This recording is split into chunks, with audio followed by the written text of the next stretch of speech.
Chapter 25 Sell Short. _1 Ni Yang blanched a handful of noodles in fish soup and served them into 10 cups, sprinkled them with cilantro, chopped green onion and minced garlic, before pouring the final touch of soup over them. Thus, 10 petite servings of sour fish noodle soup were completed. Though small, the servings had a full spectrum of colors, scents, and flavors. Ni Yang held a tray with 10 servings of noodles and started soliciting passers-by loudly. Come, come, step right up, free noodles for tasting, it's all free. Upon hearing the word free, a middle-aged woman immediately paused and asked, Are you really giving these away for free? Ni Yang nodded and handed her a cup. Yes, ma'am, please judge if it tastes good or not. This cup of noodles doesn't cost you a penny.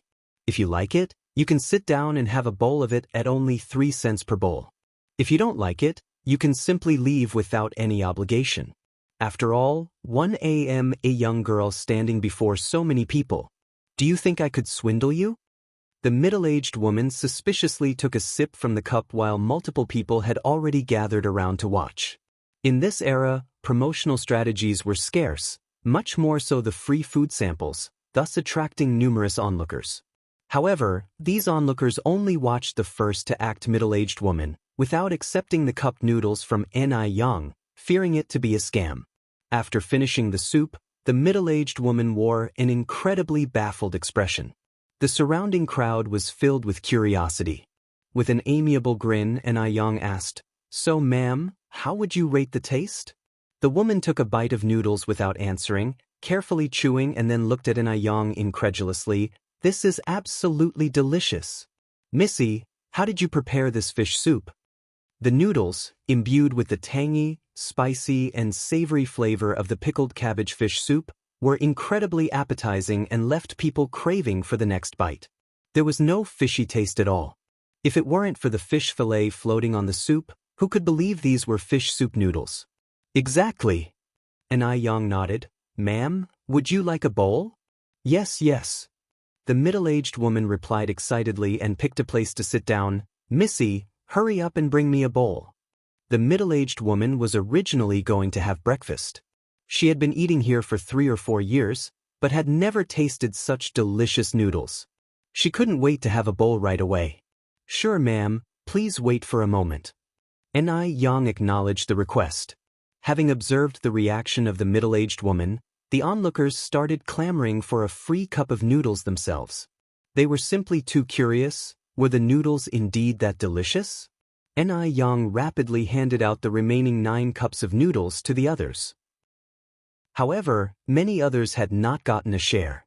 She apologized. I'm sorry, I have got no free samples left for today. If you would like to eat, it's 3 cents per large bowl. Others who had tasted the cup noodles were cheered and exclaimed, Missy, bring me a bowl. Me too. I have never tasted such delicious noodles.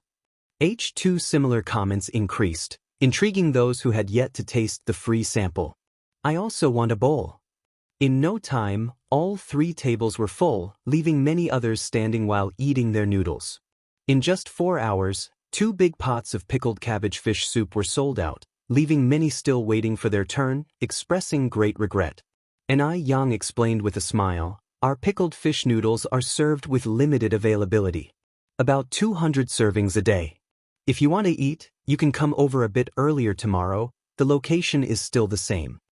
This was a hunger marketing strategy, creating an inadequate supply phenomenon to maintain product prices and profit margins. She believes there will be more people coming tomorrow morning. Ni Yang packed up the tables and chairs and returned them to the neighboring stores. The shop owner was a middle-aged man in his 40s. Watching Ni Yang return the tables and chairs, he asked with a chirpy smile, Yang, how's business? Ni Yang glanced up, a small smile playing on her lips. It went fairly well. She always wore a smile when facing people and dealt with things tactfully. These were the life lessons Ni Yang learned from her previous life. The shop owner thought Ni Yang was being elusive because she had encountered setbacks on her first day of business. After all, she was just a teenage girl. What kind of business could she do? She was more likely to make losses.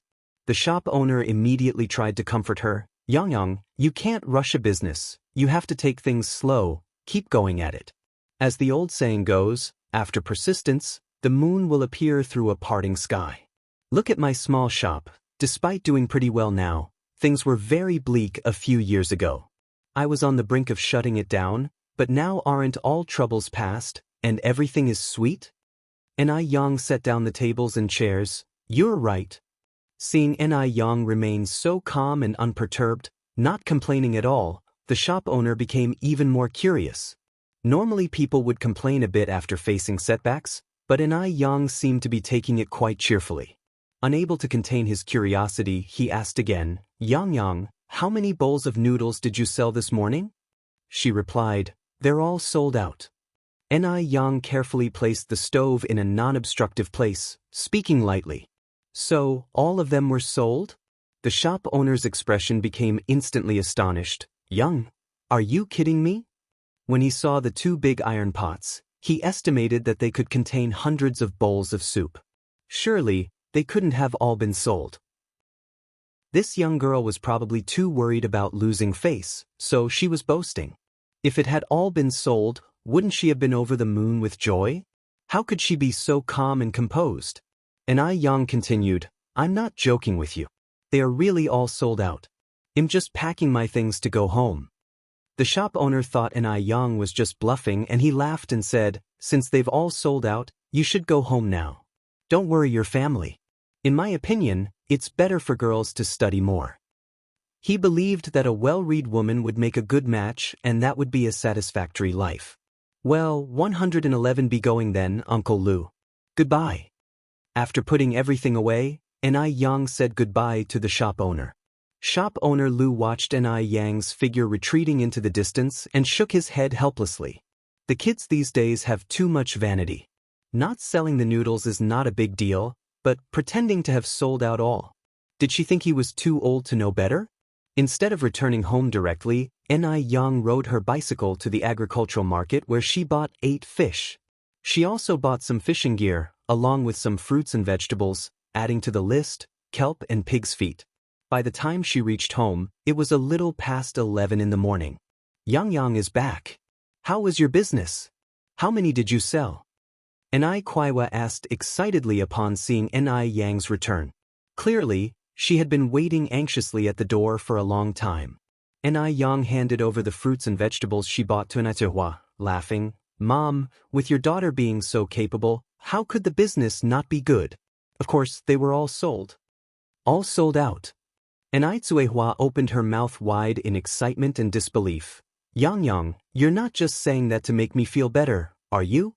If they had agreed on a price of 3 cents per bowl the night before, how much money would they have earned if everything was sold? I didn't lie to you, Mom. They were all really sold out. Yang unloaded the pots from the back of her bicycle, lifted the lid, and said with a smile, Look, it's completely empty. Chapter 26 Picking Snails. Saving people. Seeing the empty large iron bucket, Nai finally realized that her daughter wasn't lying. She opened her mouth wide in astonishment. How much are we going to earn?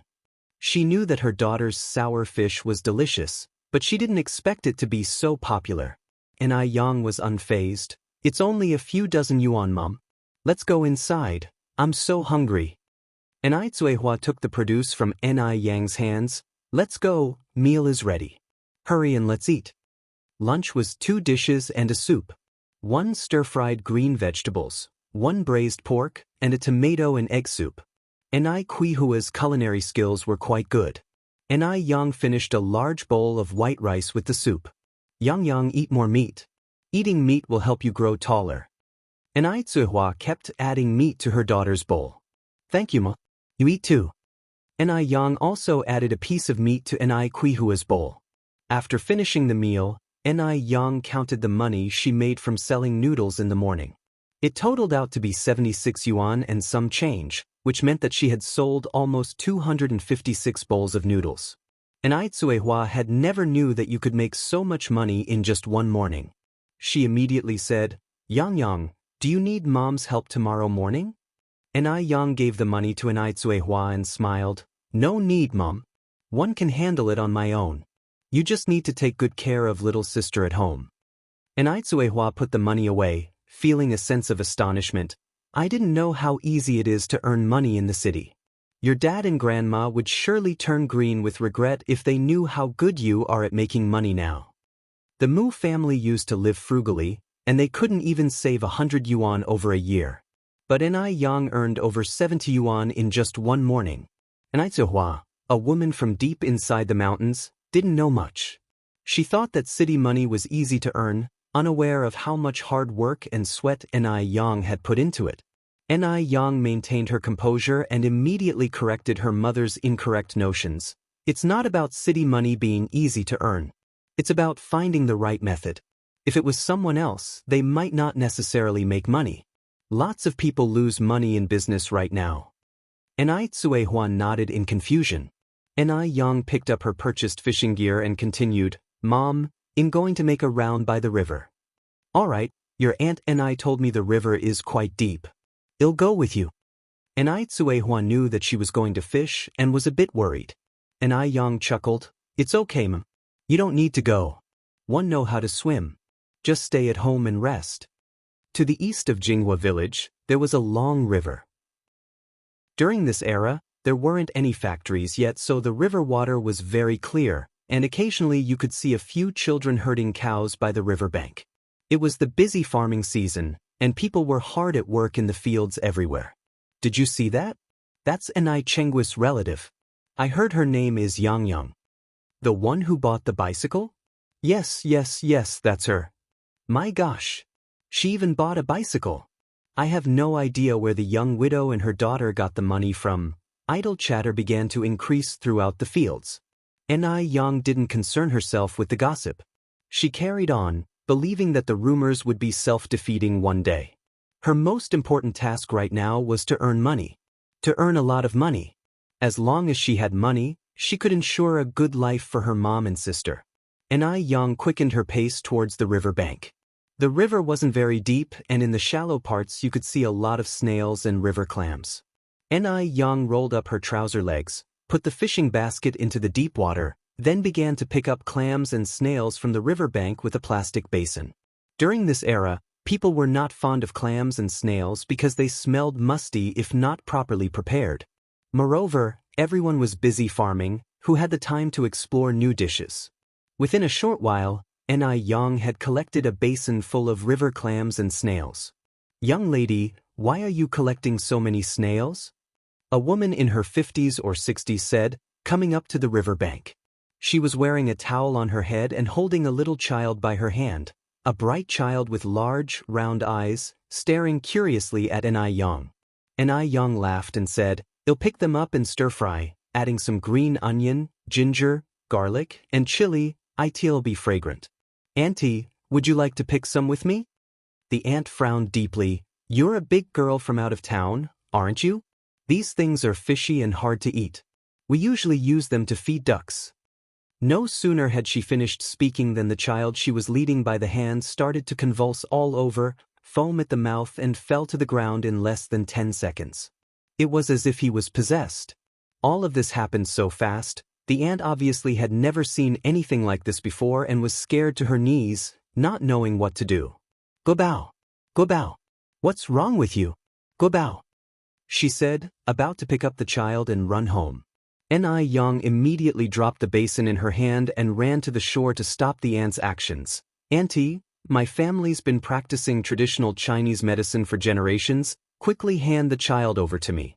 You, the aunt looked at Ni Yang with some hesitation, her eyes red. In the aunt's eyes, Ni Yang was nothing more than a young girl. The aunt didn't believe her, nor dared to trust her. The child in her arms was the lifeblood of her daughter's entire family. If something were to happen to him, she wouldn't be able to live either. Auntie, you can trust me with the child. If we delay any longer, he might not make it. Ni Yang said seriously, with no intention of joking. The aunt was still very hesitant and shouted loudly, Help! Someone help quickly! Help save a life. There were many people working in the fields. When they heard the aunt's call, many people came. What's going on here? Isn't this child from Mai Feng's family? Is he possessed? The The crowd was buzzing, guessing the cause of the child's illness. Yang couldn't care less at that moment. She snatched the child from the ant's arms, laid him on his side on the ground, pried open his mouth, and then without hesitation, put her hand into the child's mouth. The child immediately bit down hard on Yang's hand. She squeezed her brows and broke out in a thin layer of sweat on her forehead. The onlookers watched Yang, pointing fingers. What does this little girl know? What if she causes someone's death? Andy-chan, stop her quickly. Don't you want Guobao to live? This little girl really doesn't know her place. Just as the crowd was about to step forward and interfere, an experienced old man immediately stepped forward and said loudly, "If you don't know, then don't talk nonsense. Guobao is having an epileptic seizure. This girl is trying to save him. If not handled well, this disease could be fatal. You people need to back off. Don't get in the way of her trying to save someone." When the crowd heard this, they immediately retreated a bit, fearing trouble might find them, whispering among themselves. Yang looked up and gratefully glanced at the old man who had spoken. The old man was wearing reading glasses and a white vest, exuding a scholarly aura, not like an ordinary farmer at all, but more like someone who had retired to the countryside. The child was still convulsing non-stop, and the aunt started to cry in a low voice. "Guobao, you cannot let anything happen to you. What will I do if you are gone?" Yang, while performing emergency measures, said, "Auntie, quickly unbutton Guobao's shirt." All right. The aunt then snapped back to reality, her hands trembling as she undid the child's buttons. During that time, the child's eyes were tightly shut, his face looked deathly pale, he slowly stopped convulsing, his breathing became slower and slower, there was almost no sign of life in him. The whispering on the side started up again. Can this girl really do it? It's been so long and still no response. Could it be that Guobao is gone? As soon as the aunt heard this, she panicked immediately. Her hands went around Yang's neck, shaking Yang. She said in an emotional tone, "If anything happens to my Guobao today, one will fight you to the death with my own life." Chapter 27 Jealousy. If it were not for Yang's interference, she would already be taking Guobao to the clinic now. How could it be delayed till now? Yang glanced up at the elderly woman, soothing her with a warm voice. "Don't worry, Guobao is okay. He'll wake up soon." No sooner had Yang's words dropped when the child's consciousness began to gradually recover and his face turned ruddy. Yang pulled back her hand, then took out a tissue she was carrying and carefully wiped off the froth from the child's mouth. Upon seeing this, the crowd displayed varied expressions. No one had imagined that Yang really had some skills. The crowd, which had been enjoying the spectacle, quietened down abruptly. "Just a fluke." A sarcastic voice rang out from the crowd. The speaker was a young girl named Wang Hongxiu, about 16 or 17 years old. She was pretty attractive with her clear eyes and was considered a belle in the village. Before Yang arrived, she was the prettiest woman in Jinghua village. But since Yang showed up, Yang was more beautiful than her, wealthier than her, and all the attention of the village was on Yang. Her limelight was wholly stolen. She naturally had a grudge against Yang. A lot of unfavorable rumors emanated from Wang Hongxiu. Once she spoke, others immediately nodded and echoed it. Nothing but a teenager, what could she possibly know? They, with their wealth of life experience, couldn't possibly be outdone by a kid, could they? Yang was not concerned with all these, she only cared that Guobao was safe. She helped the child sit up, and only then did the elderly woman notice the bloody bite marks on Yang's hand which Guobao had made. The old lady spoke nervously, "Dear girl, you're not hurt, are you? We agreed beforehand that you voluntarily put your hand in Guobao's mouth, one didn't force you." Some things must be clarified. Yang was a foreigner. Why is she helping her grandson out of the blue? There must be something she wants. The old woman feared being conned. "No worries," Yang said lightly with a smile. "It's no big deal. You don't have to worry about it." The old woman sighed with relief. She thought that Yang would make a big deal out of it. After all, getting bitten by someone was no small matter. She asked again, "So, is Guobao all right now?" Yang nodded. "Yes, he's all right for now." Although he was fine at the moment, without proper treatment, the illness would surely relapse in the future.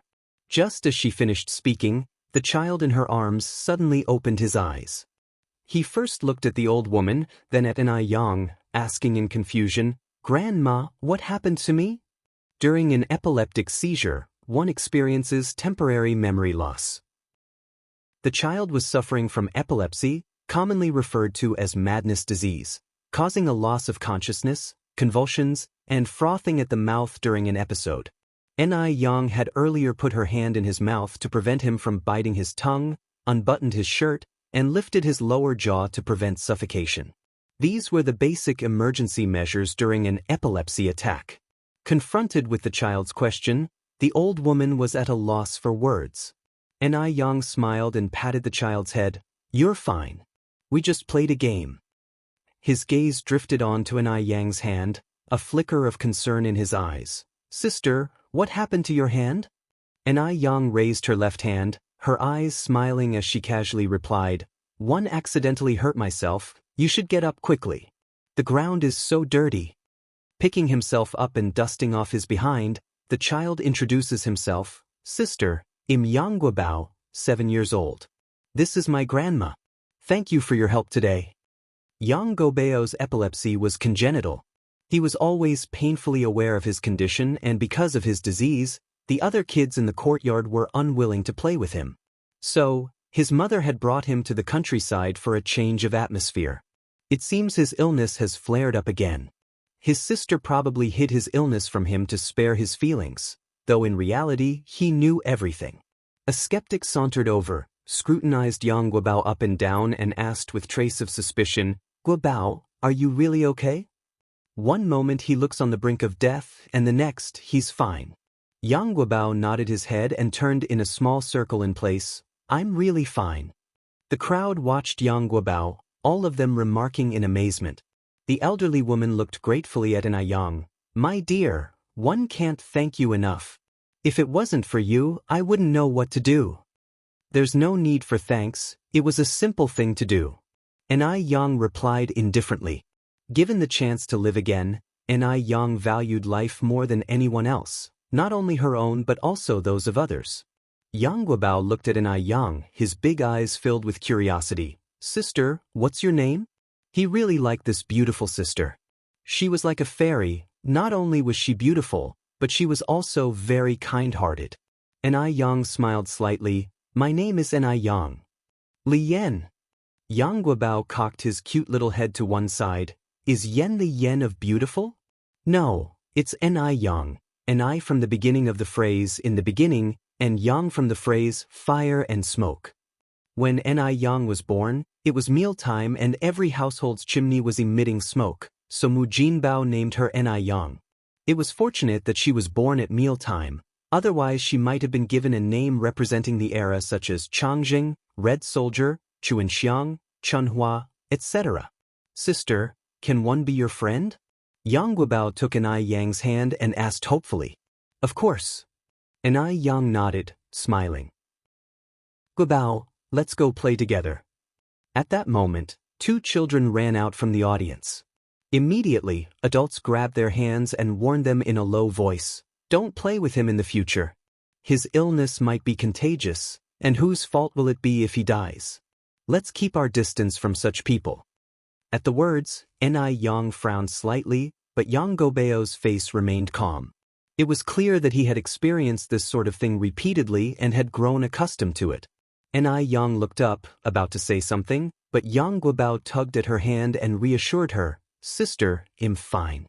He couldn't allow his sister to offend the villagers on his account. Although Yang Guobao was young, he was very considerate. Wang Hongxia's face turned dark with frustration. She didn't expect Yang to cozy up to Yang Guobao so quickly. As far as she knew, Yang Guobao came from the city and his family was very affluent. His father was a well-known prominent figure in Beijing, and his mother was a university graduate. Yang Guobao came to the countryside to recuperate. These country bumpkins didn't know Yang Guobao's true identity and didn't allow their children to play with him. If they knew his true identity, they might live to regret it. She had wanted to get closer to Yang Guobao for a while, but never found the opportunity, and now this foreigner, Yang, had beaten her to it. Thinking this, Wang Hongxia's face twisted in jealousy, forgetting how she had avoided Yang Tianbao like a plague when his illness had started just a while ago.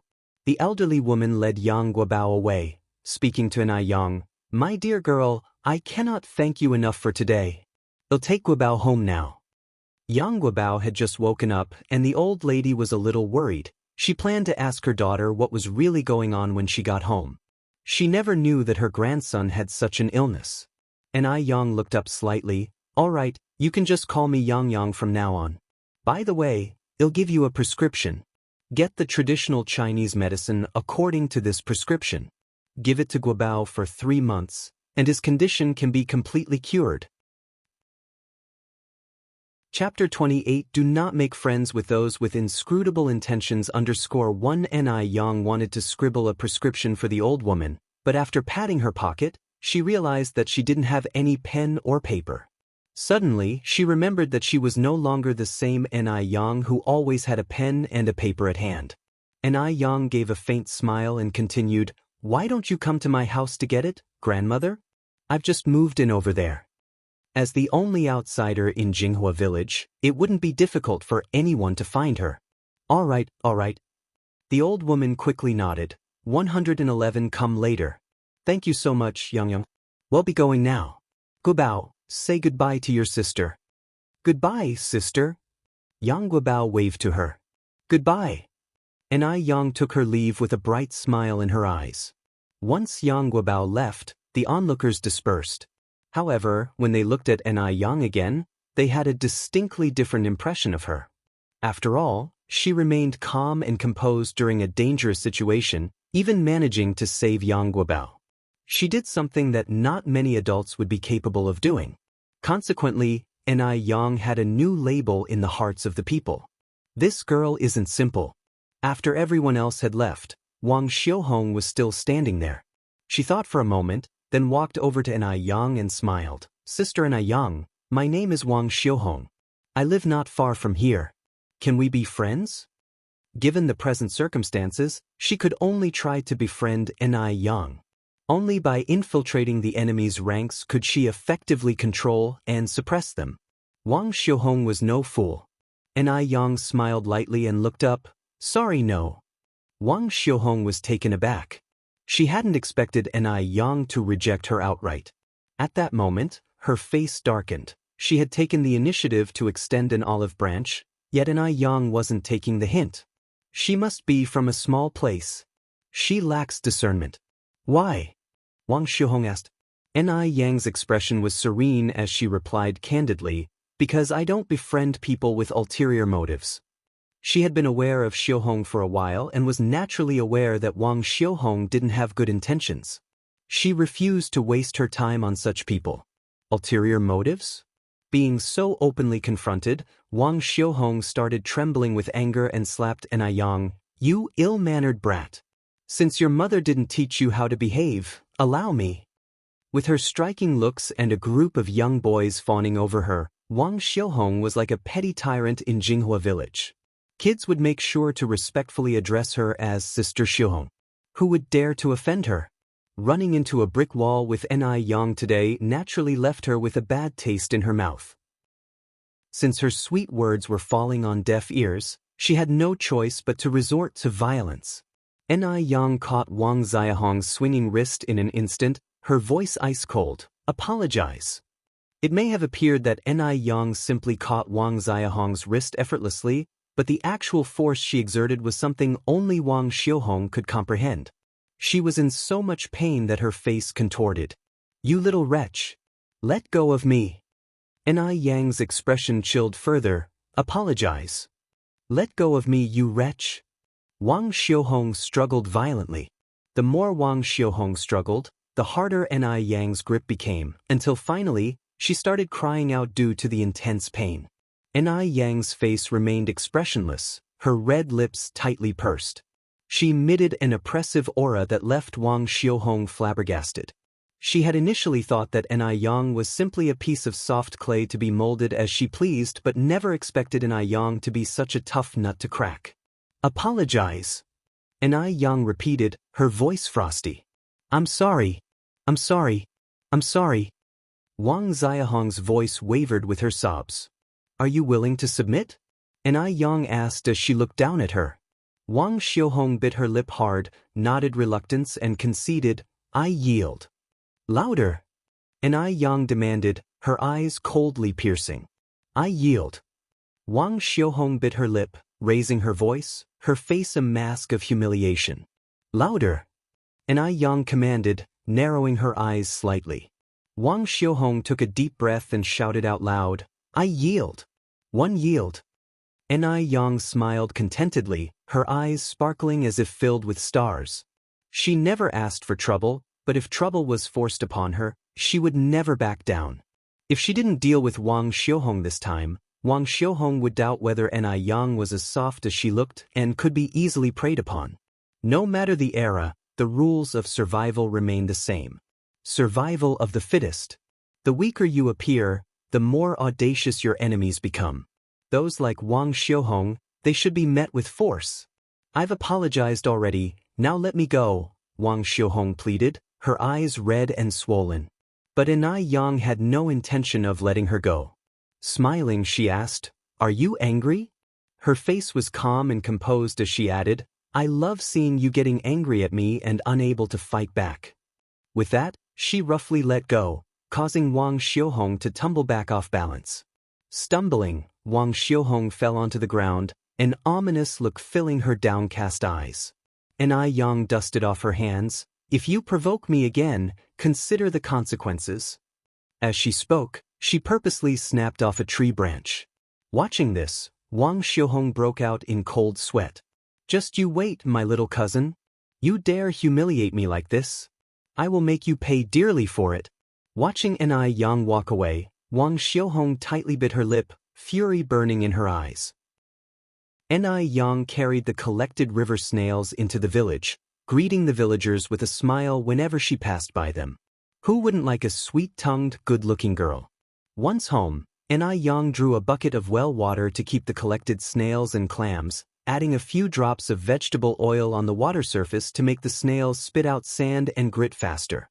Suihua came out of the house, curiously asking, Yang, what are you doing? Where did you get all these river snails?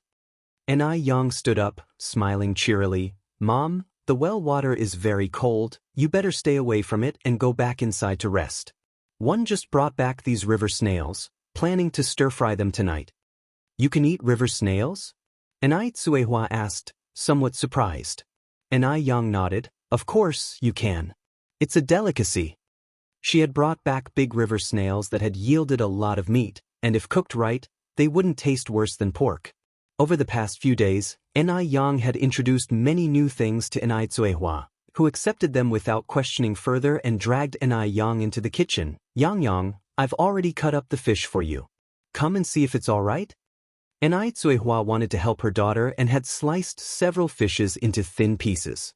The pieces of fish were placed in white porcelain bowls, making a total of 20 big bowls.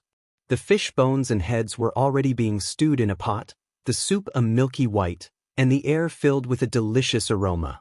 Mom, Yang looked at Suihua and said seriously, you don't need to do all these. One can handle it. You haven't fully recovered yet. It's more important to rest and recuperate. It's fine, Suihua laughed it off. I'm not that delicate. If we were still in Dam Village, one would be working in the fields by now. What's a little fish cutting? Compared with her previous life, Suihua felt that her current life was happier than a life in paradise. Who would have dared to dream of such a life a month ago? Chapter 29 Beauty Ingredients. Yang looked at Suihua, her eyes suddenly feeling a bit sour. If only she had been braver in her previous life and escaped from that cage earlier, her mother wouldn't have had to suffer so much, even losing her life. Regrettably, her awakening came too late. She also found her strength too late. Even though she eventually became a billionaire, she never found real happiness. On the screen, she was the glamorous boss but no one ever knew just how much she had given up to earn that title of boss. Actually, the old bachelor didn't die of illness. It was she who killed him with her own hands. In order to murder that old bachelor, she planned it for a whole 10 years. This delayed her prime years by a full decade. These 10 years of experience left a heavy shadow in her heart. Even after becoming boss and she couldn't get close to a man, lost faith in love, and even began to fear men. For the next 30 years, she lived alone until her accidental death. After escaping from the village, she worked in a factory, served as a waitress, and finally met a couple who practiced traditional Chinese medicine and had lost their only child. The couple, seeing that she was pitiful, took her in as their adopted daughter. They taught her the medical skills she had. Later, she worked part-time whilst attending university. Then she managed to own her own store. Then her business grew and she became Beijing's wealthiest person, a well-known entrepreneur, frequently appearing on TV screens and financial newspapers. She became boss and but didn't obtain everything she wanted. This time around, she was determined to live a more brilliant life. Everything she hadn't had in her previous life, she vowed to have this time: family, friendships, love. For a moment, Yang's eyes felt a bit sour. Seeing this, Zuihua was panicked and grabbed Yang's hand. Yang, Mom is really fine. Don't all the women in our village go through this? It really doesn't matter if I sit the month or not. Yang was only 16 after all, and Zuihua wouldn't bear to see all the burdens fall on her shoulders alone. Zuihua looked at Yang, her eyes full of concern. She must have accumulated a lot of blessings in her past lives to have a good daughter like Yang. Yang recovered, wiped her eyes, and said, Mom, the body is yours. If you don't want to sit the month, I won't force you. But you need to remember, don't touch anything cold. Just leave the housework to me. After you've finished sitting the month, you can work as much as you want. Having been a traditional Chinese doctor in her past life, Yang naturally knew how important postpartum care was for a woman. But since her mother didn't want to stay in bed, she wouldn't force her. She would just take extra care with her mother's diet. Zuihua nodded. Okay, I'll listen to Yang. Then go back to your room and see your sister.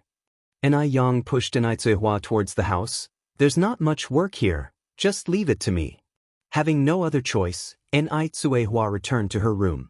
Yang started cooking pickled cabbage fish soup for tomorrow morning's breakfast in the kitchen.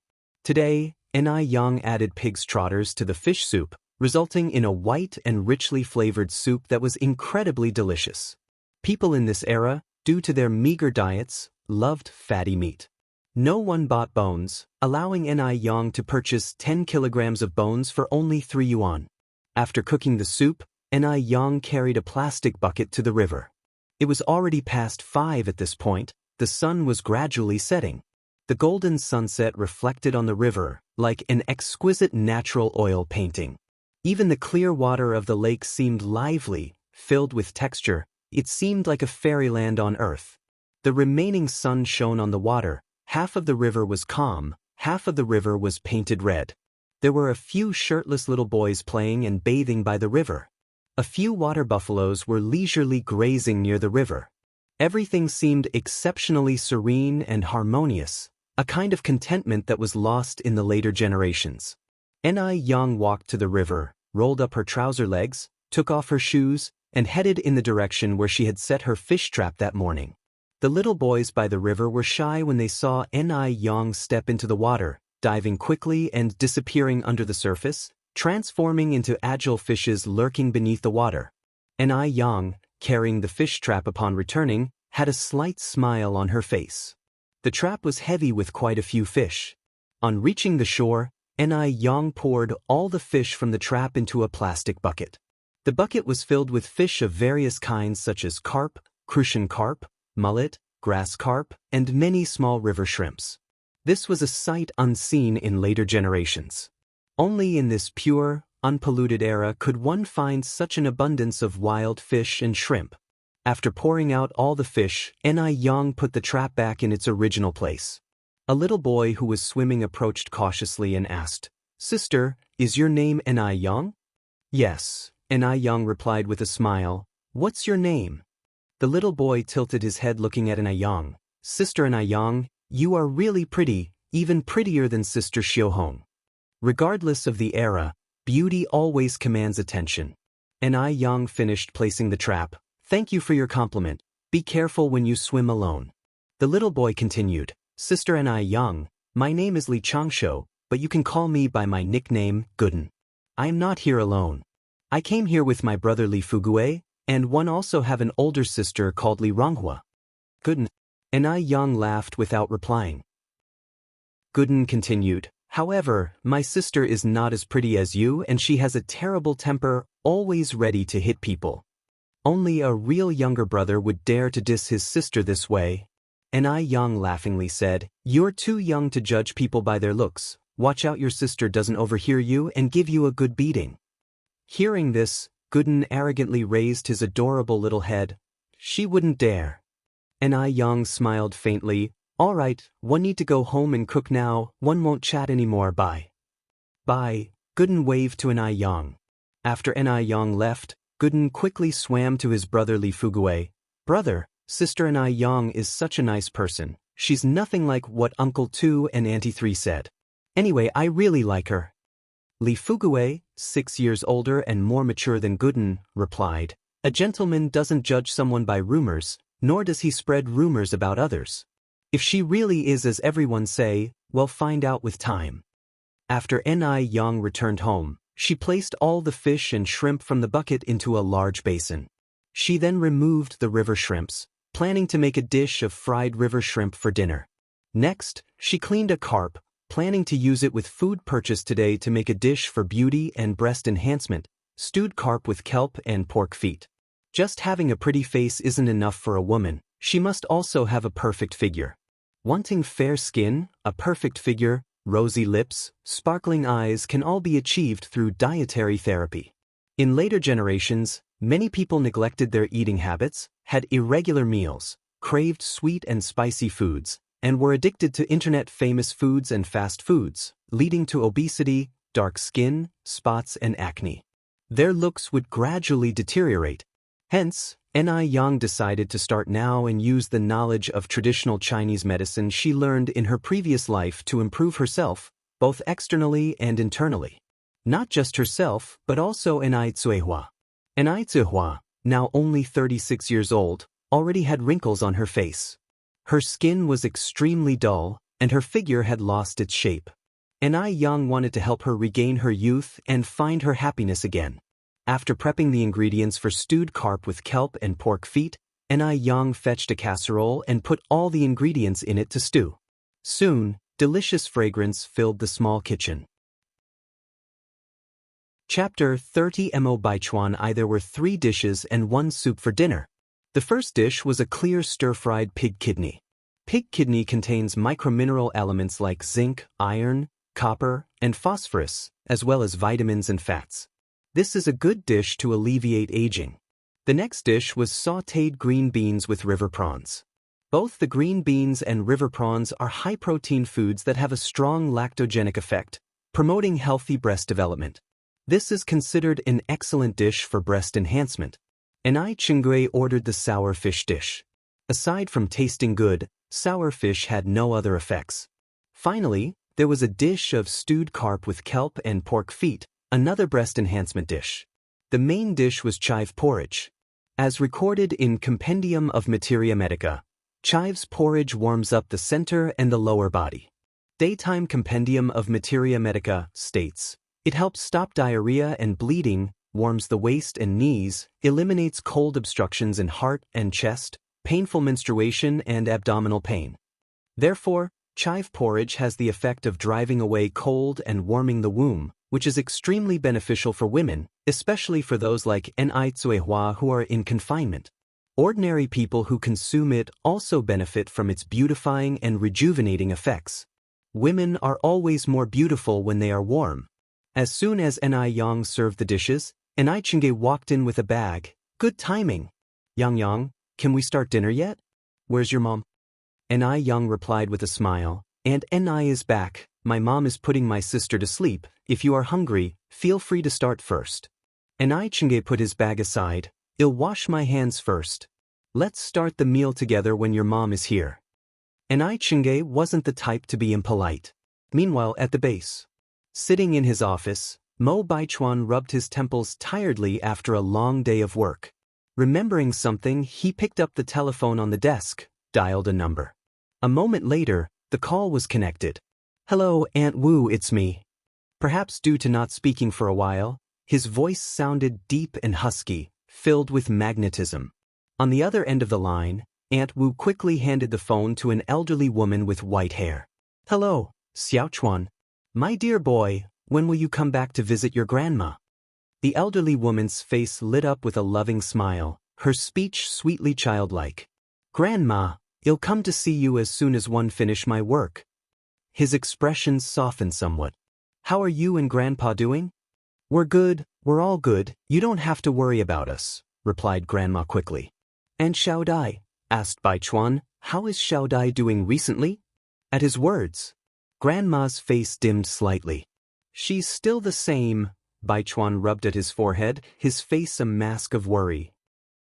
His tone remained steady however, comforting. "Grandma, don't worry about Xiaod. Good people have a way of pulling through. Our medical technology is very advanced now. If worst comes to worst, we can go to the USA or the UK. Xiaodai will surely get better one day." Grandma responded, "A few days ago, one heard from your Uncle Li that there is a renowned doctor in Jiangnan who is a descendant of Hua Tuo and is skilled in treating complex diseases. Grandpa has already sent for him, hoping he can cure Xiaodai's illness. If he's as good as they say he is, I'm sure he'll definitely be able to cure Xiaodai," Baichuan replied. "Grandma, has any stranger visited our house lately? Possibly carrying a watch of mine?" "No," replied Grandma, frowning slightly. "I've been at home all these days and haven't seen any strangers. Did you lose your watch?" "No? Are you sure?" Baichuan's brows knitted together in confusion. "Never mind then, Grandma. If you do see anyone, remember to call and let me know." "All right." Mrs. Mo nodded, a flicker of doubt in her eyes. Mo Baichuan hung up the phone, stood up, and walked to the balcony. He gazed at the stars in the sky as if lost in thought. His exquisite peach blossom eyes, deep as the darkest night, seemed to blend seamlessly with the dazzling trail of stars. He was wearing a military green shirt. The second button was undone, revealing his beautifully curved collarbone and the appealing knot of his throat. Above that was his distinct jawline, sharply defined facial features, and smooth skin that seemed carved to perfection. A strong aura emanated from him. Just standing there casually, he made it impossible for others to reach him or dare to approach. He was thinking about Ni Yang. By his count, Ni Yang had been in Beijing for 5 or 6 days now. Why hadn't she come to see him at Mo family? What kind of person was Ni Yang really? Mo Baichuan had seen countless people in his life, but Ni Yang was the only person he could not figure out. Though she was just a 16-year-old girl, his instincts told him she was not as simple as she appeared.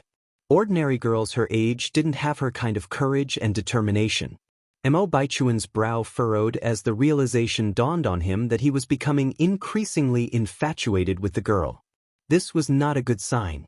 He slowly pulled a pack of cigarettes from his pocket. With a clink, a chain of ghostly blue flame leaped up from the silver lighter. Mo Baichuan held the cigarette in the corner of his mouth and took a deep drag. The fresh taste of tobacco hit the back of his throat, instantly sobering him. He stared at the starry night sky, with an indescribable look in his eyes. In between inhaling and exhaling smoke, he had a sexy charm about him. No matter where such a man went, he would always be the center of attention. Xianxia was coming from afar. She couldn't help but decrease her pace and stood stupefied, looking at Mo Baichuan's silhouette profile, her gaze almost fanatical. She had never seen a man who looked so attractive even while smoking. From any angle, he was flawless. If she had to describe him in 4 words, it would be refined and profound. Xianxia took a deep breath, hid the fanaticism deep in her eyes, and casually walked up to Mo Baichuan. Speaking in a gentle tone, she said, "Mr. Mo, the young girl you asked me to look up, she's married. If you intend to meet her, it might be a bit inconvenient." At this moment, Xianxia still didn't know that Mu Yang had changed her name to Ni Yang and had left Dam Village for Beijing. Married? Mo Baichuan squinted slightly. When was this? Just a few days ago, Li Xianxian softly explained, this is often how it is in rural areas. People marry off young because of poverty. One also heard that the girl married quite well. The man may be a bit older, but he has land, a house, and money. She won't have to worry about food and clothing for the rest of her life. This statement implied that Ni Yang had not married a man, but had married money. Because at this time, the freedom of marriage was in vogue, and even families couldn't force someone to marry against their will. Thinking of the watch that Ni Yang had swindled from him, a cold light flashed in Mo Baichuan's eyes.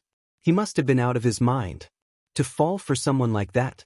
Noticing Mo Baichuan's change of expression, a fleeting look of satisfaction flashed in Li Xianxian's eyes. Mr. Mo, even though it's summer, the nights can still be chilly. You should go inside and rest, Li Xianxian continued to say. Mo Baichuan flicked away the ash from his cigarette, his thin lips parted to issue a dismissal. You may go first. Li Xianxian remained where she stood, understandingly said, Mr. Mo, one noticed there are some clothes in your room that need washing. I have some laundry to do too, so I'll take them and wash them with mine. Despite the interrogative nature of her phrasing, she spoke in a declarative tone. Chapter 31 Rare Disease This era wasn't as liberal as the ones to come. However, for a woman to spontaneously offer to wash a man's clothing, the innuendo is evident.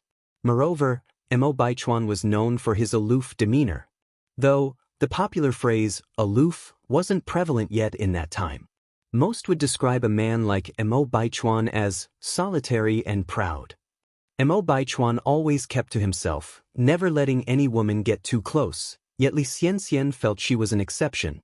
Being the only female assistant by Mo Baichuan's side, she was the object of envy amongst all employees. Besides, she has a lot to be proud of. She was young, beautiful, intelligent, knew how to watch her step and when to advance or retreat. She stood out from the crowd. And she was personally chosen by the Mo family. Although they never explicitly said so, Li Xianxian saw herself as the future matriarch of the Mo family and the prospective wife of Mo Baichuan. Furthermore, she was confident that Mo Baichuan held affections for her as well. It was just that societal norms made it unseemly for him to express his feelings. Since Mo Baichuan was too shy to voice his feelings, she felt she had to make the first move. Frowning coolly, Mo Baichuan declined, No need, you may return. He was only 26, still in his prime. But his family was in a hurry, fearing that he'd end up as a bachelor. Li Xianxian was foisted upon him by his father and grandfather under the guise of work. Outside of work, he never gave Li Xianxian any inappropriate signals. The perfect partner in his mind didn't have to be the prettiest but certainly had to be the one he loved. This brought to mind the word, love. The face that emerged in his mind was distinctively fun yet gorgeous. Such a young girl already possessed qualities that could make men lose their senses. Unfortunately, she was already taken by an unknown older man. Reflecting on this, Mo Baichuan quickly shook himself out of his reverie. What was he doing, thinking of that young girl out of the blue? Upon hearing his words, instead of leaving, Li Xianxian moved a step closer to Mo Baichuan, her face slightly red, her voice flirtatious. There's no need to be embarrassed, Mr. Mo. It's my job to. Mo Baichuan's face chilled even further and he took a step back. Mississippi Li Xianxian, please respect yourself. Mr. Mo, Li Xianxian drew out her words, attempting to pull on Mo Baichuan's sleeve. But Mo Baichuan didn't give her a chance. He quickly pulled away his arm, sternly warning, Li Xianxian, always remember your position. Should you overstep any boundaries, report to the logistics department tomorrow. Li Xianxian was recommended by his father and grandfather. If he sent her to logistics, it would be a slap to their faces, questioning their ability to judge character. Thus, Mo Baichuan couldn't make such a move yet. Upon hearing this, Li Xianxian looked at him in disbelief. How can this be? She thought she had seen a hint of disgust in Mo Baichuan's eyes. Mo Baichuan clearly liked her too. Could it be her imagination? However, this was the office after all, a very serious place. It probably wouldn't be suitable for Mo Baichuan, a man in a position of power, to openly express his feelings here. Therefore, Mo Baichuan must have repressed his feelings because he had to maintain his dignity. Thinking along these lines, Li Xianxia started to feel better. Looking at Mo Baichuan, she sincerely said, "Mr. Mo, I understand my mistake. There won't be a next time." Over here, the Mo family. Old Lady Mo, filled with sorrow, was sitting in a very warmly decorated bedroom, where the air was thick with the smell of medicine. On the pink princess bed lay a young girl, barely 13 or 14. The girl's face was as white as snow, with her lips becoming paper white. Looking at Old Lady Mo, she comforted wisely, "Granny, don't worry, I don't feel any pain, really no pain." Despite her words of no pain, her voice was incredibly weak and feeble. Due to bedridden years, her body barely had any weight. Upon hearing this, Old Lady Mo fought back her tears and smiled. "Don't worry. Granny is not worried at all. Our Xiaodai will recover soon. This little sickness is nothing." Mo Hudi nodded, "I will definitely get better." Although Mo Hudi was not very old, her mind was extremely mature. She knew that her days were numbered. In fact, it might be better to die quickly than to live. Every minute she lived now was filled with tormenting pain. It was unbearable. Yet, to prevent Granny from worrying, she never admitted the pain. The departure of her mother had already dealt a severe blow to Granny. She could not cause her grandmother to endure the pain of losing a loved one again. Therefore, she had been actively cooperating with the treatments, not letting go of any chance to survive. It had been 5 years, lying in bed. She really tried hard to survive.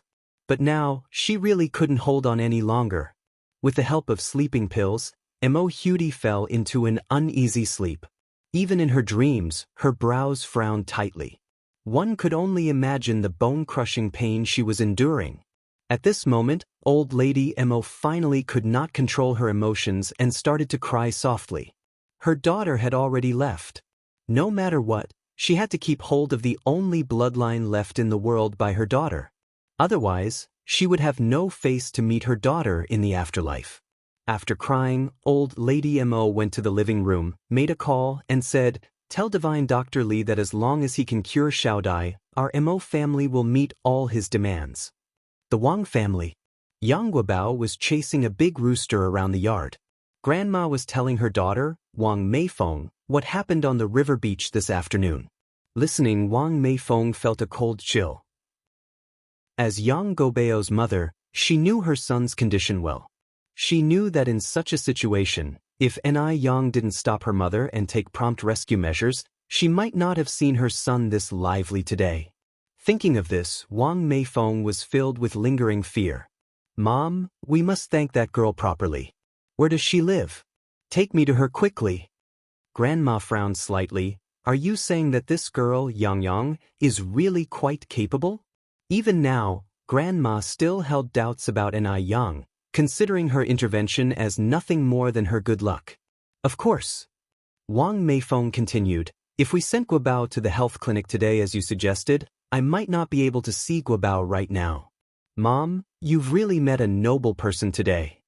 Grandma looked at Wang Meifeng, recalling the words Ni Yang said in the afternoon, and said, "Meifeng, that girl also said that her family has been practicing medicine for generations and she has a cure for Guobao's disease." Originally, Grandma didn't take this matter seriously, but seeing her daughter praising Ni Yang so highly, she decided to mention it. When she heard these words, Wang Meifeng exclaimed excitedly, "Mom, are you serious?" Chapter 32 Prescription.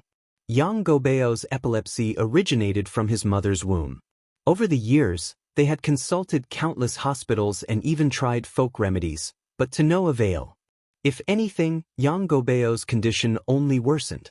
The frequency of his seizures also increased substantially. Even foreign medical experts stated that such a disease could only be managed, not cured. Hearing someone claim that they could cure her son's epilepsy, Wang Meifeng was of course elated. Seeing her daughter's excitement, the old lady gently advised, "Meifeng, don't get your hopes up too high. That young girl is only 17. The greater the hope, the greater the potential disappointment. At her words, some of the hope in Wang Meifeng's eyes dimmed. She responded, "Mom, no matter what, I want to give it a try." The old lady sighed helplessly. "All right, let's go take a look." Wang Meifeng nodded and glanced at Yang Guobao, who was chasing after a rooster, a pang of sadness filling her eyes. Due to his physical condition, there were no children willing to play with Yang Guobao since he was young. As a mother, she wished so dearly for her son to enjoy a normal, happy childhood like other children.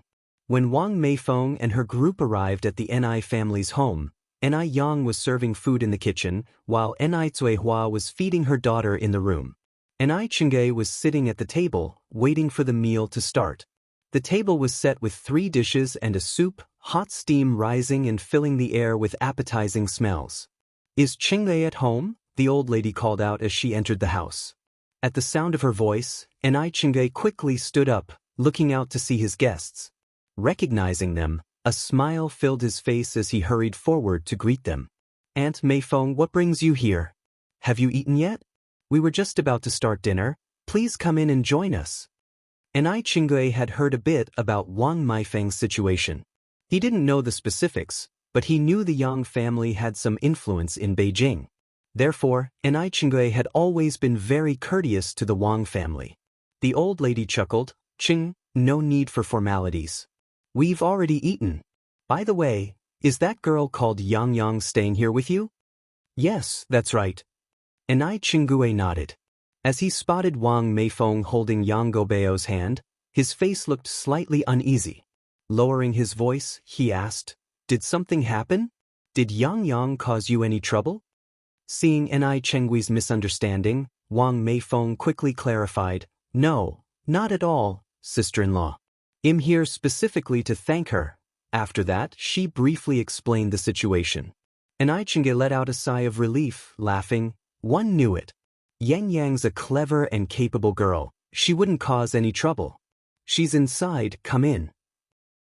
Finishing his sentence, Ni Chengge leaned in and asked in a lower voice, "Really though, is Yang Yang that amazing?" Having lived with Ni Yang for so long, Ni Chengge knew that she was no ordinary girl.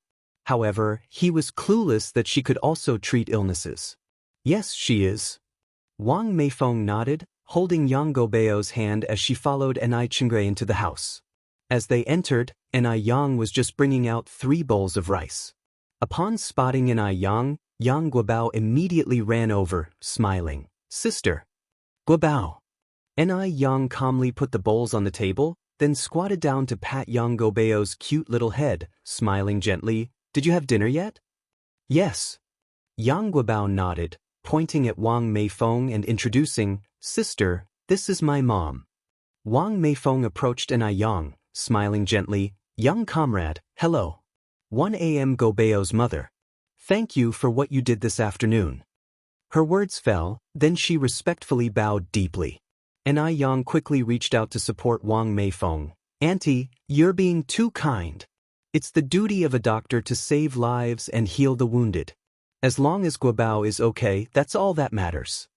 At her words, Wang Meifeng looked into Ni Yang's eyes with added admiration and surprise.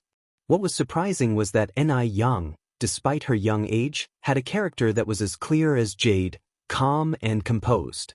She was beautiful as well. Her eyes and eyebrows had the quality of fine artwork, and her every smile and frown was like a scenic view, even surpassing the female teachers at school in terms of demeanor. What she admired was that Ni Yang did not act arrogantly simply because she saved someone's life. She was very indifferent as if she wasn't the one who saved the life. Wang Meifeng, who has seen countless people, could tell that Ni Yang wasn't putting on an act. "No matter what, we must thank you properly." Wang Meifeng motioned to Yang Guobao, "Guobao, hurry and thank your sister." Most people would avoid Yang Guobao as soon as they saw him convulsing, fearing that they could get involved. But Ni Yang was the only one who not only did not avoid him, but also saved him. "Thank you, sister." Yang Guobao bowed slightly. Ni Yang's eyes curved, and she reached out to touch Yang Guobao's head. "Guobao, wait here for a moment. One need to talk to Auntie outside, okay?" "Okay." Yang Guobao obediently nodded. "Auntie, and I Yang looked up at Wang Meifeng. Wang Meifeng immediately understood and followed Ai Yang's footsteps. Outside, the sky had darkened, with frog calls and insect choruses filling the air, the stars scattered across the sky, and the fragrance of anemone flowers carried in with the breeze, creating a serene ambience. A few elderly people sit under the camphor tree, holding palm leaf fans and chatting while enjoying the cool breeze. The young children sat on small stools, listening attentively to the old people's tales of the past. This scene does not exist in the future world, where towering skyscrapers separate people from each other. Even neighbors who live next door might not speak to each other despite living in such close proximity for more than a decade. They might even be strangers. The saying, "better a close neighbor than a distant cousin," is also gradually becoming obsolete. Ai Yang brushed her frontal hair away and looked at Wang Meifeng standing opposite her. "Auntie, since you came here, it means that you believe in me." As she spoke, Ai Yang handed the piece of white paper in her hand to Wang Meifeng before continuing, "This is the anti-epilepsy prescription handed down by my ancestors. Follow the instructions on this prescription. Simmer the herbs on low heat for 3 hours, reduce the mixture from 3 bowls to 1 bowl, and take this consecutively for 3 months. Gobeo's epilepsy will be cured." From the viewpoint of traditional medicine, there is no possibility to completely cure epilepsy. But Ai Yang was different. After all, she was back from the 21st century. In her previous life, she may have been a businesswoman, but she had also devoted half her life to studying medicine. Epilepsy was not a difficult and complicated disease in her eyes. It could be cured. Wang Meifeng took the prescription with both hands, gratefully saying, "Young comrade, thank you, thank you." At this moment, Wang Meifeng was so moved that she didn't know what else to say. Although she did not know if this prescription would be effective for her son's illness. But at least, Ai Yang had given her a glimmer of hope. As long as there was even a slightest chance, she would not give up. All the doctors could only shake their heads helplessly when faced with Yang Gobeo's illness. Only Ai Yang claimed that it could be cured. "Don't thank me yet." Ai Yang smiled slightly before continuing, "Wait until Guobao is cured, then it won't be too late to bring him to thank me. But you must accept this money." Wang Meifeng stuffed the prepared money into Ai Yang's hand. She was in a hurry and hadn't brought any gifts. Moreover, in this era, there was nothing more practical than giving money as a. Chapter 33 Long-Term Development. Wang Meifeng handed over the money, which Ai Yang couldn't refuse, so she accepted it. "Aunt, then I won't stand on ceremony with you." "There's no need for ceremony, young comrade. This money is what you deserve," Wang Meifeng said with a smile. For her, her son's life was more important than anything else. What's the significance of this money? Wang Meifeng was really fond of Ai Yang. This young lady was delicate in her thinking, even considering to avoid discussing these matters in front of the child. Ai Yang faintly smiled. "Aunt, since you said not to stand on ceremony, you can just call me Yang Yang." "All right, Yang Yang," Wang Meifeng cheerfully agreed. When she returned to the room, Ai Zuihua had already come out of her room and was chatting with the old lady and Ai Ching. Yang Guobao sat quietly at one side, as demure as a young girl. Ai Yang took the initiative to introduce, "Mom, this is Aunt Yang, Gobeo's mom." Ai Zuihua looked somewhat discombobulated at Wang Meifeng. "Hello. You?" Wang Meifeng was well educated and her husband's family was also very affluent, hence she was dressed neatly and was elegant. She was obviously not an ordinary person. Born and raised in a rural area, Ai Zuihua felt somewhat inferior when seeing Wang Meifeng. Wang Meifeng grasped Ai Zuihua's hand warmly. "Sister, you are really blessed to have such an outstanding daughter." Ai Zuihua relaxed a bit and laughed. "My Yang Yang has been sensible since she was a child." After a while of chatting, Wang Meifeng and the others left the NIS house. Ai Ching stared at Ai Yang with disbelief. "Yang, I never thought you would have such skills, even medicine." Ai Zuihua blinked in confusion, but didn't speak up. She remembered that her daughter didn't know medicine, and the Mu family wasn't a family of doctors. Ai Yang laughed and said, "Aunt Ching, it's not as exaggerated as you think. It's just a minor skill. Let's eat soon." The stewed carp with kelp and pork tendon will lose its effects once it gets cold. Effects? Ai Chenggui's attention was immediately drawn to this. What effects does this soup have? There is kelp and pork's feet and carp in it. Can we really eat it? This is my first time seeing such method of stewing soup. People in this era didn't have many demands for food like in later generations. They fancy variety. There was basically only one requirement: that there is rice in the pot and meat in the bowl. Ai Yang served Ai Chengui a bowl of soup. It has a beautifying and nourishing effect, and it tastes great too. Try it. After saying this, she served Ai Zuihua a bowl of soup and finally one for herself. All women loved beauty. Upon hearing that the soup had beauty and wellness benefits, Ai Chengui immediately took a big gulp, then expressed with sincerity, "Yang, your cooking skills are amazing. This soup tastes so good." The soup was stewed until it was thick and the color turned into a rich milky white. It combined the freshness of the fish and the gelatinous texture of the pig's feet, and the kelp subtly balanced out the greasiness from these two ingredients. The soup tasted amazingly delicious and was hard to resist. Ai Chengui never knew that apart from sour fish, there were other delicious foods in the world.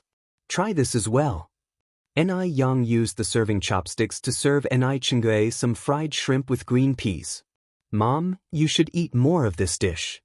All 3 dishes and 1 soup on the table, including the main course leek porridge, were meticulously researched and created by Ai Yang, which greatly beneficial to the human body. In addition to being delicious, these dishes also had beauty and wellness benefits. The culture of traditional Chinese medicine is profound. Beauty comes from a substantial diet.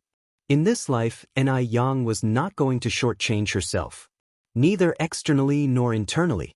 After eating and prepping the pickled cabbage fish soup and the noodles for the next day, Ai Yang went to bed.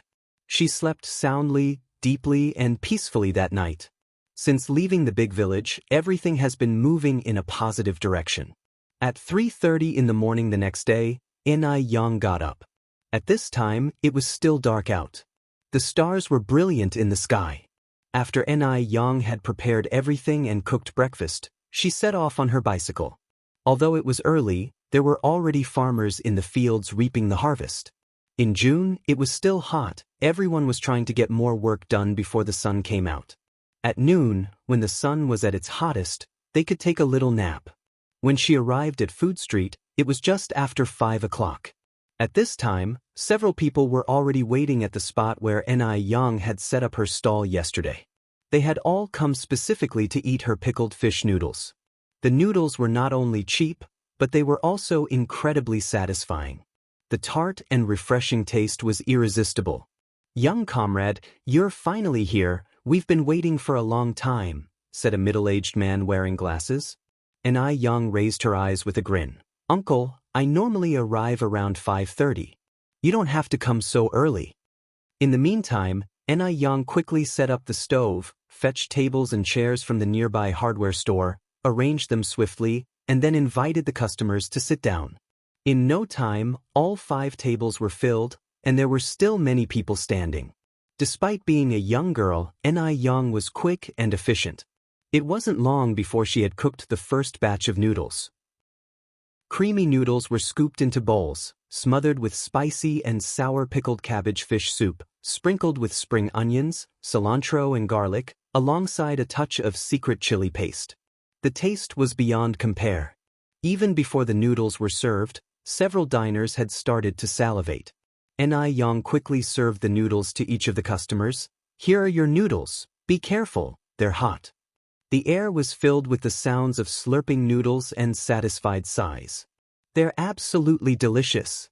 In no time, a long queue had formed nearby. Based on yesterday's experience, Ai Yang had prepared extra soup today, enough for over 300 servings. Unexpectedly, even after selling nearly 300 bowls, there were still many people waiting in line. Ai Yang could only say, "I'm sorry, I only have about 20 bowls of noodle soup left. There's no need for everyone to keep queuing. For those who missed out, don't worry, come here and take a coupon. Tomorrow you can use it to get 3 pennies off per bowl." At her words, the previously disgruntled customers perked up, crowding around Ni Yang and asking for coupons. The coupons were something Ni Yang had hastily put together last night.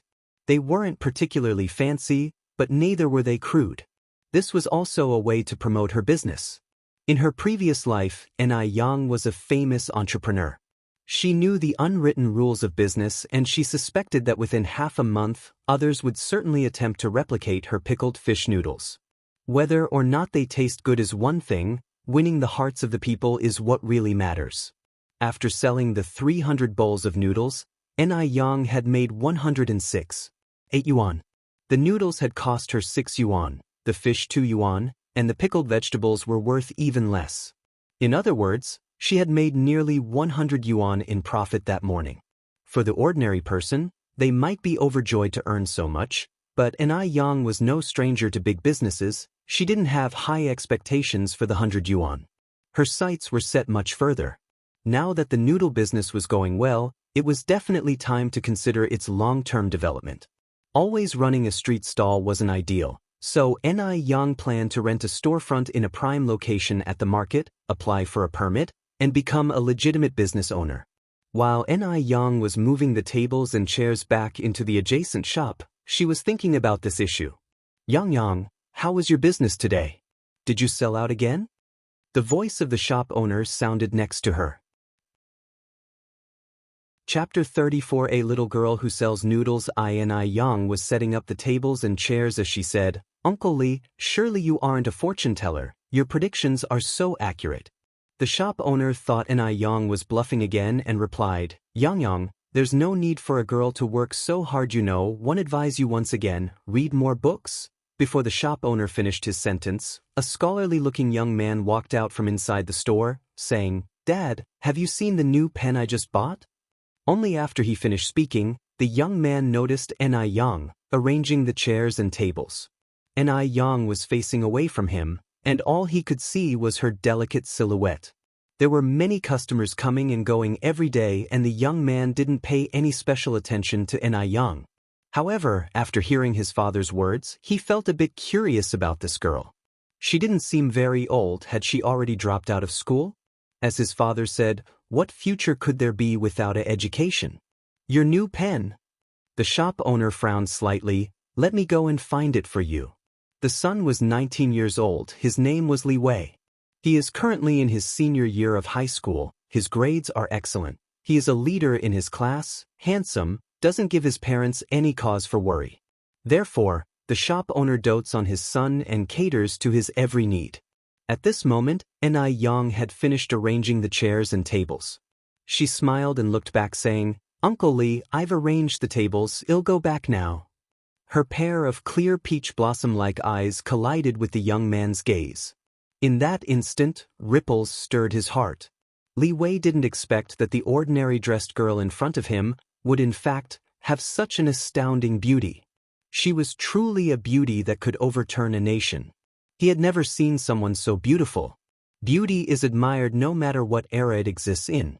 As Li Wei gazed at her, he was in a stunned silence for a moment before he managed to regain his composure. By this time, Ni Yang had already ridden away on her bicycle. Dad, who was that just now? The young man walked into the house and asked.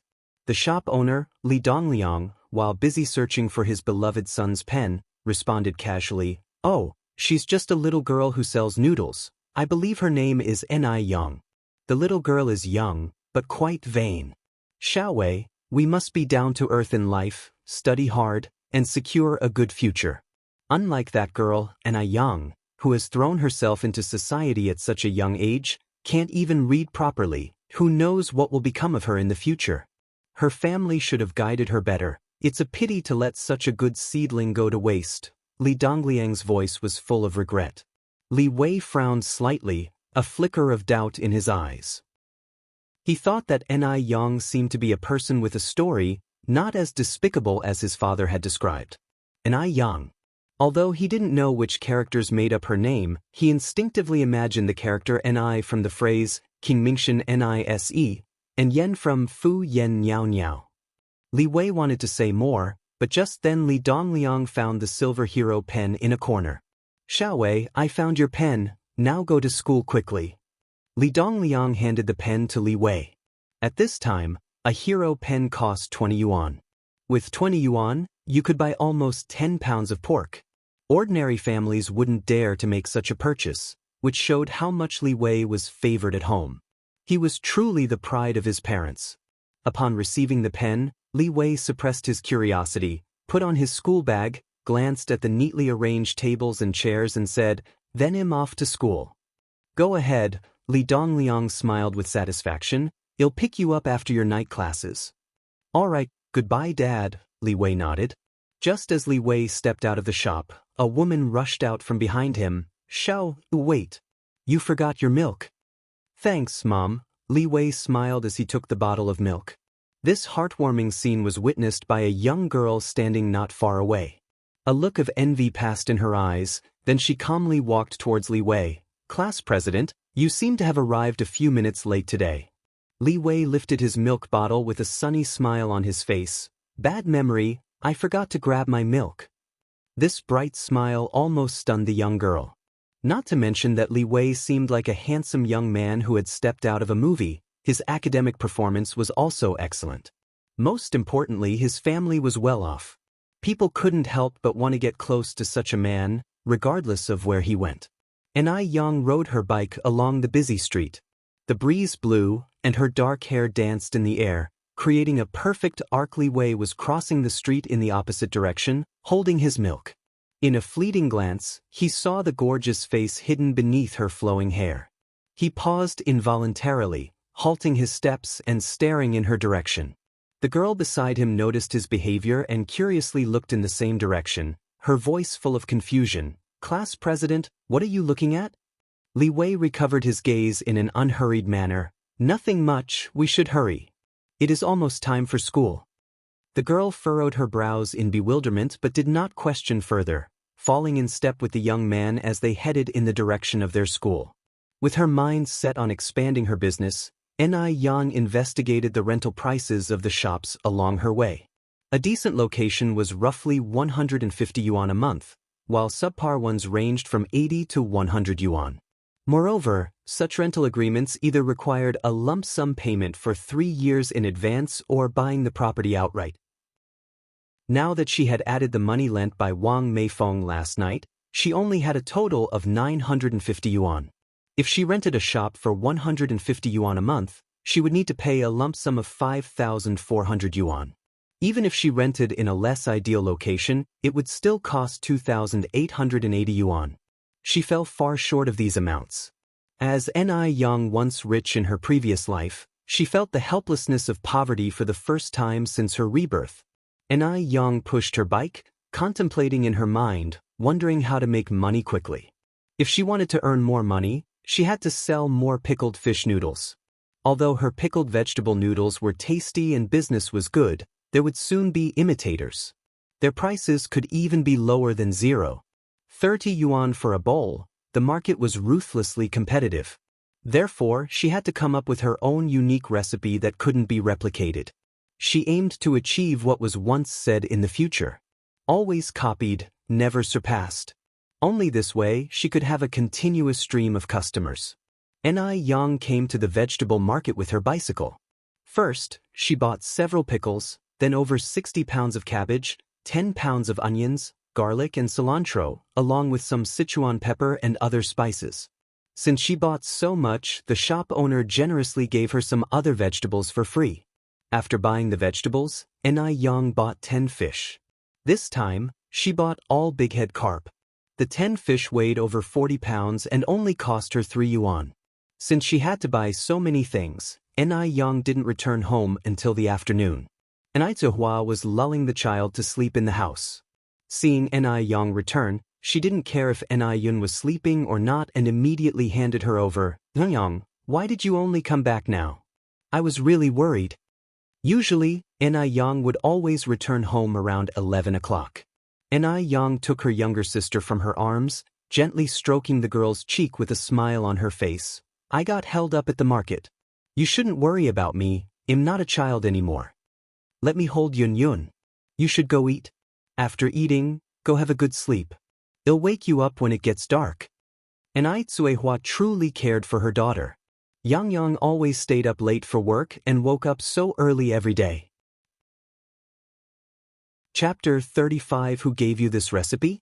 1. This ordinary child at her age would still be naive in an ordinary family. But for Xianxia, almost all of the family's burdens have fallen on her.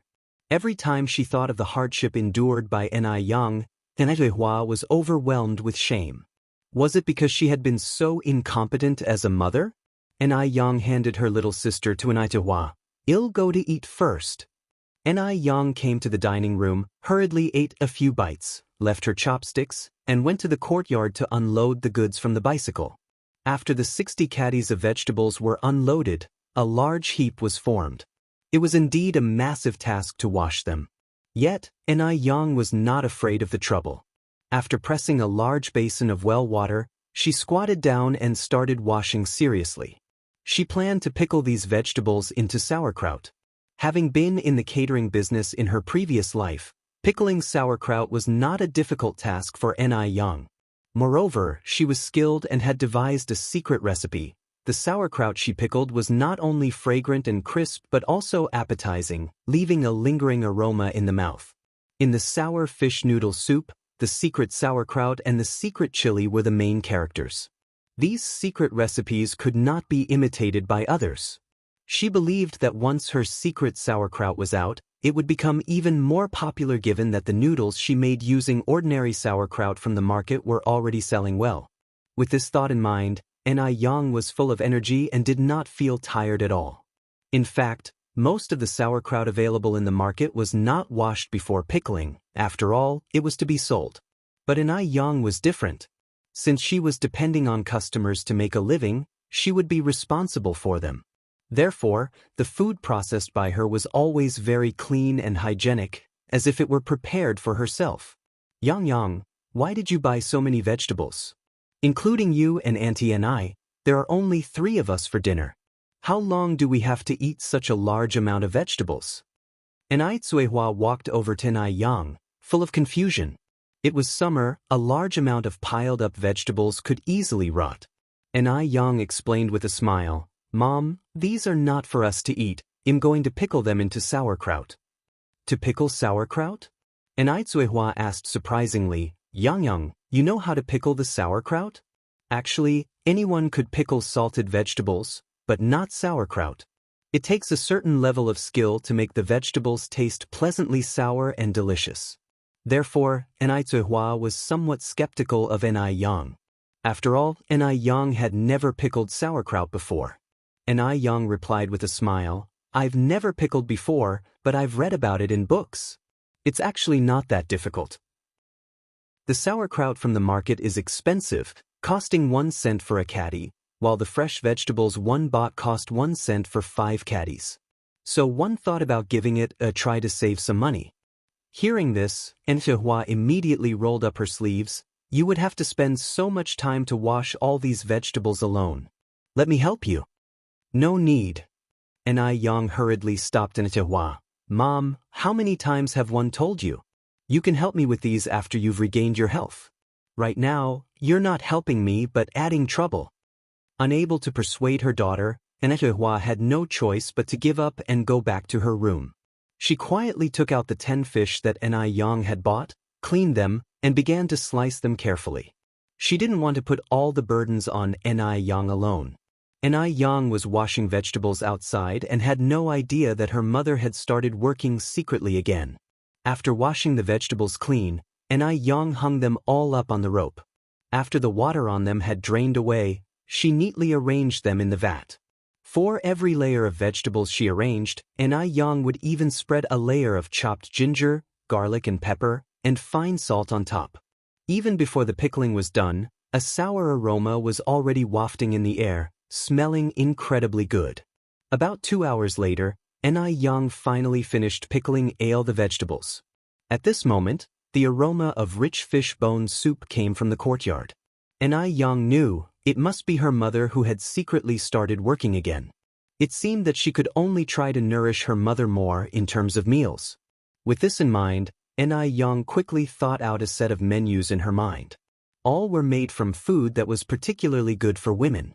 to nourish qi and maintain health, beauty, and complexion.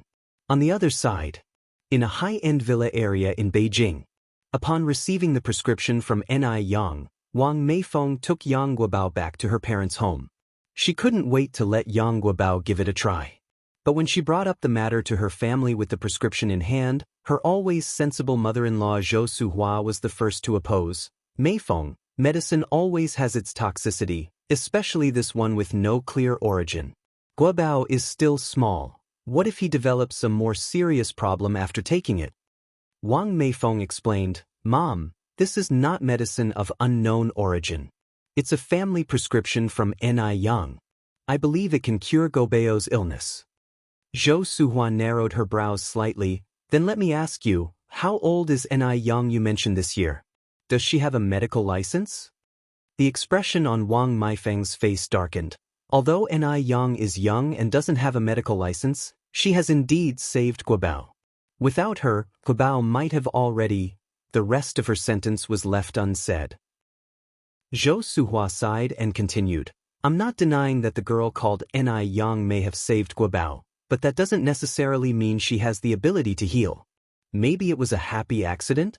Or she had experienced something similar in the past. Anyway, we cannot let Guobao take this unknown medicine, unless you, as his mother, wish for Guobao to end up like Hudy. Zhou Suhua is Yang Guobao's biological grandmother. She wanted Yang Guobao to be as healthy as ordinary children more than anyone else. But she couldn't let Yang Guobao take any risks. After all, Yang Guobao was the only descendant of the Yang family. The girl Hudy from the Mo family had taken the wrong medicine for a minor problem, and her condition had since become critical and incurable. It was just a matter of a few months now. Hearing this, Wang Meifeng, somewhat agitated, said, Mom, I'm Guobao's biological mother. How could I harm him? What you said just now, just when a war of words was about to erupt, the father-in-law Yang Dehai, who had been silent up to this point, spoke up. Meifeng, your mother didn't mean that, don't misunderstand. She is also considering the best for Guobao. How about this? You take this prescription to Dr. Wang to have a look tomorrow. If he says the medicine is fine, you can let Guobao give it a try. Hearing this, Zhou Sua's tone also softened a bit. Your father is right. You take Guobao to see Dr. Wang tomorrow. If he says it's okay, we won't object. Given the circumstance, Wang Meifeng could only agree. Early the next morning, Wang Meifeng took Yang Guobao to Dr. Wang's house. Dr. Wang was a renowned traditional Chinese medicine practitioner in Beijing. With a long goat beard and a pair of reading glasses, he looked like a wise old man. After examining the prescription in Wang Meifeng's hand for a moment, he slowly asked, Who gave you this prescription? Chapter 36. Just a swindler from the picaresque worldie. Upon seeing Dr. Wang's inquiry, Wang Meifeng immediately asked nervously, Can this prescription really cure Guobao's disease?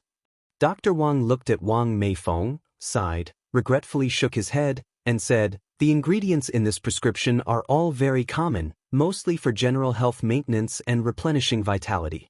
Although they are not harmful to the body, they are not effective for epilepsy. Upon hearing this, the color of hope in Wang Meifeng's eyes dimmed instantly. Subsequently, she said, Dr. Wang, please take another look. Are you sure it's of no use at all? Dr. Wang put the prescription on the table and shook his head again, his eyes full of regret. Dr. Wang, Wang Meifeng held back her tears and croaked, Could you please look at it again? Maybe you made a mistake earlier. The person who gave me this prescription said that her family has been practicing medicine for generations. She told me that as long as we persistently take this medicine, Guobao's disease can be completely cured. Dr. Wang stroked his beard, then opened his mouth. Generations practicing medicine? One think it's just a quack. You need to understand, Guobao has epilepsy. My great-grandfather was appointed by the emperor for his superior medical skills to be an imperial doctor. Do you know what an imperial doctor is? They treat the emperor. But I have never heard my great-grandfather say that epilepsy can not only be cured but also with such common medicine. Pausing here, Dr. Wang continued, Even my great-grandfather cannot cure epilepsy. He can only control it with medication. How can a countryside doctor have a cure? Isn't it a joke? It's simply ridiculous. After a snicker, Dr. Wang continued, there are a lot of patients waiting outside. If you don't have any other issues, please go home first. Epilepsy is not a severe illness. Just pay more attention to it on a daily basis. Not a severe illness? Epilepsy? Dr. Wang spoke in such a nonchalant manner. Only Wang Meifeng knew how hard life had been for her son. Because no one knew when the disease would strike, almost no children wanted to play with her son.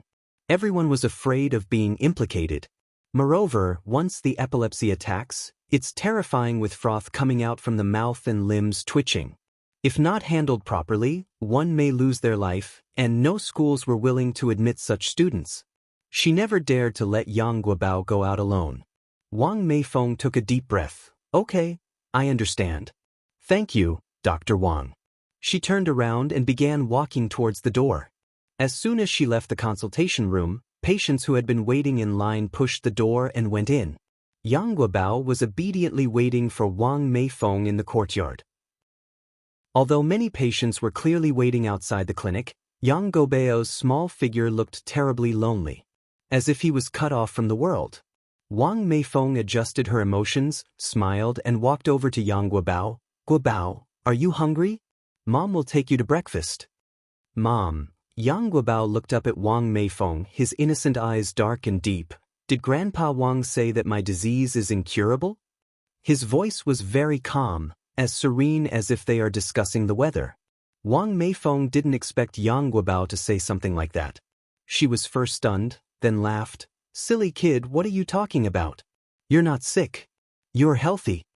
When an epilepsy attack occurs, the sufferer falls into a brief unconscious state, so the Yang family has always been concealing it from Yang Guobao. But while she could keep herself quiet, she could not keep others from talking. There has been much gossip outside. Although Yang Guobao is young, he is as clear-minded as a mirror. Mother, Yang Guobao continued, didn't Sister Anai Yang give you the prescription? Don't you believe Sister Anai Yang? For a moment, Wang Meifeng didn't know how to respond to Yang Guobao. By now, if she still believes in Anai Yang, what would that be other than self-deception? After all, Dr. Wang is a famed physician. Anai Yang, on the other hand, is just a young girl.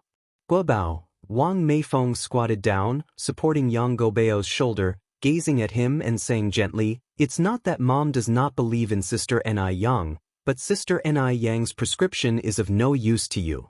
Trust your mother, Mom will definitely make you better, even if it means traveling to the ends of the earth. By now, Wang Meifeng did not want to continue lying to her child.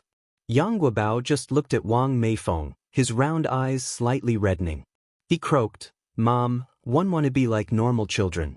One believe in Sister Anai Yang. This was the first time Yang Guobao spoke so directly to Wang Meifeng. Their words were simple and sincere, but they come from deep within their hearts. Wang Meifeng couldn't control her emotions. Tears streamed down her face instantly. She hugged Yang Guobao tightly, choked with sobs. Guobao, I'm sorry. It's my fault. I'm incapable of giving you a healthy body. Yang Guobao blinked his big eyes, very sensible, patting Wang Meifeng's back, comforting her. Mum, don't cry. I'm fine. We should trust Sister Anai Yang once again. I'm not afraid of taking medicine, nor am I afraid of bitterness. One will be obedient in the future. He was afraid of nothing except loneliness and solitude. He yearned for freedom. He yearned even more to be like other children, to play freely and make a group of close friends. Wang Meifeng felt like her heart was about to break. She couldn't bear to object Yang Guobao. She quickly nodded. All right. We will trust Sister Anai Yang once again. 111 take you to medicine store now. Dr. Wang said that this medicine didn't have any harm but instead had nourishing health effects. If her son trusted Anai Yang to this extent, then she couldn't put out the faint light in his eyes. Thank you, Mum. Yang Guobao smiled happily. He believed that Sister Anai Yang would definitely be able to cure his disease. Even if she couldn't, it wouldn't matter. After all, as the saying goes, gold has impurities, no man is perfect. No matter what, he couldn't bear to let Sister Anai Yang's efforts go in vain. Wang Meifeng took Yang Guobao to the traditional Chinese medicine store to get the medicines. She got the medicine for 3 months directly, 3 big bags in total, which cost them less than 50 yuan. No wonder Dr. Wang said these medicines were too common. Just taking Yang Guobao to the hospital for a checkup costs more than 100 yuan. How could medicine that costs less than 50 yuan possibly cure epilepsy? Wang Meifeng sighed deeply. Once they returned home, she didn't reveal the truth of the matter to her in-laws and her husband. Instead, she lied and explained that Dr. Wang had approved of the prescription. If her in-laws knew that these medicines had no effect, they would definitely prevent Yang Guobao from taking them. For now, she had to conceal the truth. Meifeng, if Guobao's health improves in 3 months, we must thank Comrade and I Yang properly, said Zhou Suhua, her face beaming with a smile. Wang Meifeng's face didn't express much emotion. As she simmered the herbal decoction, she just nodded gently. She daren't imagine what Zhou Suhua's reaction of disappointment would be once she found out the truth. However, Yang Guobao was very happy, bouncing around cheerfully and saying, "Grandma, don't worry. Sister and I Yang is very amazing, I will definitely get better." Morning market. It was already past 9 o'clock. Usually, during this time, N.I. Yang would have already closed up shop. However, at this moment, N.I. Yang was still busy at her stall. She had prepared 2 large buckets of pickled cabbage fish soup today, more than 500 bowls of noodles in total, 200 bowls more than the day before. All 5 tables were filled, and there were even customers still standing in line, waiting. The air was filled with the sour, spicy, and umami flavors of pickled cabbage fish soup, stimulating everyone's appetite. The stall owners nearby, whose businesses were slow, all looked at N.I. Yang with envy. The aroma of the pickled cabbage fish was so enticing, and the queue was so long. If it weren't for the fact that they were in the same line of business, they would have wanted to try a bowl for themselves. This young girl, though not old in age, was a formidable businesswoman. Chapter 37 Good wine needs no bush. _1 N.I. Yang was away for only 5 days, but she has already brought a considerable amount of foot traffic to the morning market. With her good looks and deliciously made pickled vegetable noodles, there were even people who came specifically to try her pickled fish noodles. This validated an old saying, "Good wine needs no bush." Even those who had been doing business for more than a decade were outperformed by the young girl. The more they thought about it, the more ashamed they felt. Look at how she sways her hips. What a flirt. I can't tell if she's here to sell noodles or to sell flesh. A mother and daughter pair selling buns exclaimed indignantly, casting hostile glances in N.I. Yang's direction. Selling flesh. This was an insinuation that N.I. Yang was using her looks to attract customers. The mother's name was Sun Chuanxiang and her daughter's Zhu Yonghong. Zhu Yonghong watched N.I. Yang busily serving customers, feeling a sourness welling up inside her. N.I. Yang, who looked even younger than her, was not only attractive but also very business-savvy. In just a few days she had taken all their business away. While N.I. Yang's stand buzzed like a bustling marketplace, her own sat silent and deserted. Zhu Yonghong was overwhelmed with frustration. Before N.I. Yang arrived, their buns were the best-selling, and out of everyone on the street, she was known for her striking features and was affectionately called the dumpling's beauty. Now, N.I. Yang not only stole her business but also her honor. Noodle beauty will surely emerge soon. Zhu Yonghong thought bitterly. She absolutely cannot let this happen. She would not let anyone take what's hers. Sun Chuanxiang looked disdainfully at N.I. Yang. This kind of business, which depends on selling flesh, won't last long. We will just wait until she cries. You're right, Zhu Yonghong responded, narrowing her eyes. She added in a soft voice, who knows if someone will find something filthy in her noodles one day? Hearing the implication in her daughter's words, Sun Chuanxiang looked at Zhu Yonghong in surprise. Hong Hong. Zhu Yonghong folded her arms, smiling. Don't worry, Mum. I know my limits. Zhu Yonghong was a street expert. She knew many bad guys in society through selling buns.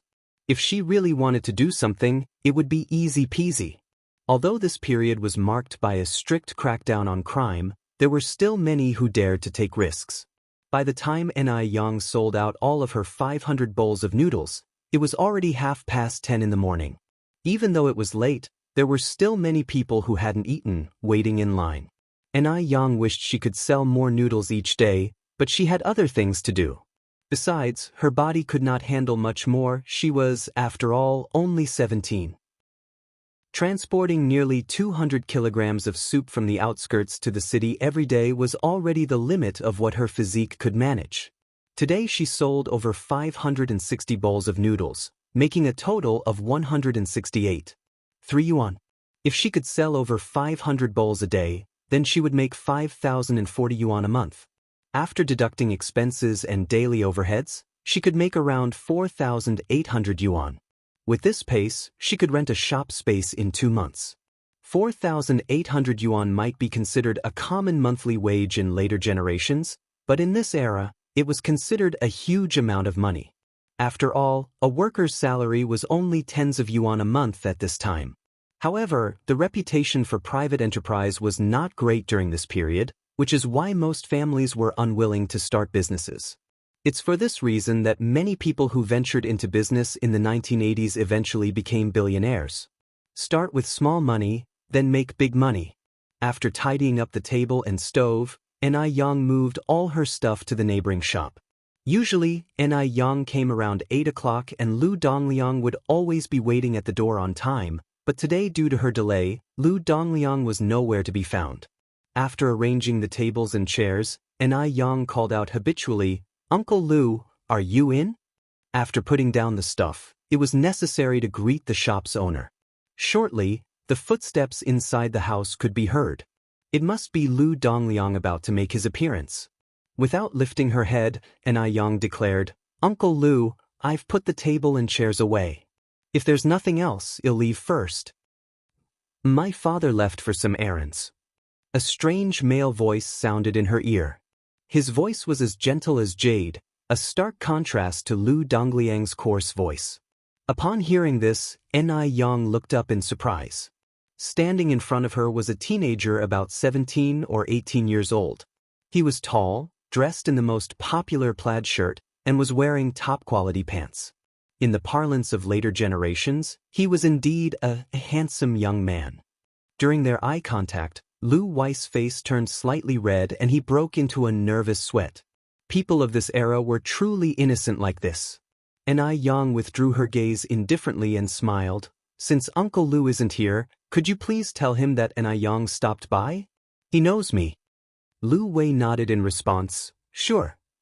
After a pause, he added, "My name is Lu Wei, Lu as in Liu Bei, and Wei as in greatness." Yang returned the gesture politely with a smile. "Nice to meet you. I have things to take care of, so I'm heading home now." With that, she got on her bicycle and left. The bicycle was large and had big iron buckets attached at the back. Despite her slender figure perched atop the bicycle, she exuded an air of unyielding beauty. Indeed, when a person is attractive, they make everything around them beautiful. Watching Yang's figure gradually disappear into the distance, Lu Wei let out a huge sigh of relief. It was strange. He had never been so nervous in the presence of a young girl. Even the belle of his class seemed ordinary to him, but Yang was different. This girl, whom he had only met twice, had left a deep impression on his heart. Unfortunately, she had already dropped out of school. In the future, he was going to university to do great things. A girl who didn't even graduate from junior high school was no different from an illiterate. He couldn't possibly introduce such a girl to others. Remembering this, Lu Wei jolted back to reality, mentally slapping himself. What was he thinking? Today, Yang bought another 60 kilograms of vegetables and 20 fish. Since it was summer, she had to ensure the taste of her pickled cabbage fish soup noodles, so she needed fresh live fish. Dead fish were absolutely unacceptable. Moreover, dead fish weren't good for health. Doing business must be in good conscience. Only then can it last. When she got home, Yang washed the vegetables and prepared them for pickling. After a quick meal, she made her way up the mountain with her bamboo basket. The main reason for her trip to the mountain was to find herbal medicines for her mother Zihua. She had checked at the pharmacy before. The herbal medicines she needed were too expensive. Also, many herbs were not available for private sale, so she had to go up the mountain herself to dig for them. The mountains of this era had not yet been exploited, so the mountains were filled with treasures. Chapter 38 Treasure Hunt in the Mountains. Ai Yang walked along a mountain trail with a small bamboo basket slung on her back. She encountered quite a few villagers along the way. She politely greeted each one of them. She addressed the slightly older ones as uncles and aunts, and the elders as grandpas and grandmas. Who doesn't love a sweet-talking young girl? Especially one who is as pretty as Ai Yang. As soon as Ai Yang was out of sight, the villagers immediately began to gossip. Don't be fooled by her youthful appearance. She's quite capable. I heard she saved Maifeng's child when a ghost took possession. What ghost? I heard it was epilepsy.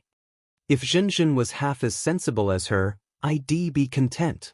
An angular-faced, short-haired woman with a sarcastic manner chimed in, "Of course, she's capable. Otherwise, how could she afford a Phoenix brand bicycle?" Upon hearing this, everyone else's expression immediately changed. It was indeed suspicious that a family headed by a widow and her orphan, which didn't even have a labor force, could afford a bicycle. After all, even those of them who had toiled in the fields all year round couldn't afford one. A middle-aged woman with long hair furrowed her brows a little, saying, "Wang Jinfang, you can't just make assumptions. Perhaps they earned the money. One heard that young girl wakes up early every morning to sell breakfast in the city." "Sell breakfast?" Wang Jinfang hinted. "Who's to say she's selling breakfast and nothing else?" Wang Jinfang was a notorious gossip in the village, and a typical example of one who wants others to be poorer than oneself. If she saw someone living a better life than herself, she would become discontent and immediately resort to sarcasm and curses, wishing ill luck on them. The long-haired woman, who was more reasonable, immediately retorted, "Wang Jinfang, we're in front of everyone here, and we should ensure we have evidence before we speak." Ai Yang was too young to have her reputation ruined by Wang Jinfang's. How would she hold her head high in the village in the future? Looking at the long-haired woman, Wang Jinfang spitefully shot back, "So, you witnessed her selling breakfast in the city? Or are you her business partner?" Her last sentence was especially pointed. "You." The long-haired woman's face turned red in anger. She coughed and retorted, "You're just babbling nonsense. You're just stirring up trouble for no reason." "I'm stirring up trouble? I think it's you, Zhou Qingshang, who is feeling guilty." Wang Jinfang widened her eyes, looking very fierce. Zhou Qingshang didn't even know Ai Yang. She must have seen her buying the bicycle and wanted to ingratiate herself, so she stood up for her. Otherwise, why would she be so kind-hearted? Hypocritical. Shameless. Ahem, I'm feeling guilty? Wang Jinfang. You tell me now, for what reason should I feel guilty? Seeing that the argument was escalating, someone immediately stepped in to mediate. Enough is enough already, let's not quibble over an outsider. Since Zhou Qingshang, who was educated and also felt a bit under the weather, was coughing all the time, she didn't want to argue further with Wang Jinfang. She picked up her hoe and headed towards the field. How can you reason with such a person? In the mountains. Ai Yang, with her basket on her back, was venturing among the rocks on the mountainous trail, finding many wild medicinal herbs along the way, such as angelica, lingzhi, astragalus, buplurum, and more. At this time, Western medicine was emerging, and traditional Chinese medicine was gradually being forgotten, so the mountains were rich in resources. Ai Yang even discovered a wild ginseng plant that was 100 years old, judging by its 7 leaves. Ginseng is renowned as the king of all herbs and is famed for its abilities to calm the mind, stabilize the soul, reduce palpitations, dispel evil, clarify vision, uplift mood, and stimulate the mind. It is particularly suitable for women recovering from childbirth and suffering from deficiency of vital energy. Ai Yen was overjoyed and took a spade, carefully digging around the base of the ginseng plant, terrified she might break even a single root hair. A moment later, an entire ginseng plant had been unearthed. Although it was wild, the quality of this ginseng was exceptionally good and quite large. At the pharmacy, you couldn't buy such a ginseng for less than several hundred yuan. Ni Yen placed the ginseng in her bamboo basket and continued to wander through the forest. If there was one ginseng in this forest, there had to be more than just one. Sure enough, before long, Ni Yen found a second ginseng plant nearby. However, this one wasn't a 7-year-old plant, but a younger ginseng of 3 to 5 years. Even though it was not an older plant, the effectiveness of this young ginseng still exceeded the ones sold in the pharmacy. Having dug out the second ginseng, Ni Yen was unable to find a third. Ginseng is a plant that one stumbles upon rather than actively seeks. Ni Yen didn't persist in looking for more ginseng but started to dig up some other herbs. During this process, she also discovered a cluster of aloe vera plants. Aloe vera is a valuable asset. It not only enhances beauty but also serves as traditional medicine and can reduce inflammation, detoxify, dissipate blood stasis, and kill parasites. It treats ocular inflammation, constipation, leukorrhea, hematuria, childhood epilepsy, retained phlegm, burns and scalds, hemorrhoids, scabies, abscesses, bruises and injuries, and many more ailments. Ni Yen picked up her spade, dug up a few aloe vera plants and put them in her basket. She planned to plant them in front her home when she returned. After finishing all these tasks, Ni Yen slung her bamboo basket over her back and started descending the mountain. The lush vegetation and the mountain breezes refreshed her spirit and soothed her mood. As Ni Yen walked, she started to hum a little tune, filled with happiness. Just then, Ni Yen perceived a slight movement and immediately froze in her steps, looking towards a bush nearby. There was a grinding, gurgling noise coming from the bush. Something was in that bush. Having realized this, Ni Yen stepped towards the bush, and with a swift motion of her hand, parted the foliage. There, hidden within the bushes, were 7 or 8 gray baby bunnies. No bigger than the size of a palm, the bunnies looked at Ni Yen, issuing sibilant warning sounds from their mouths.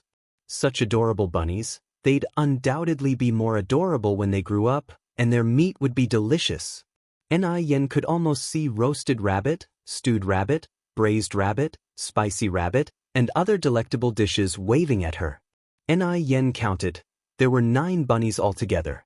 She took 8 out and put them in her basket, leaving one for the mother rabbit.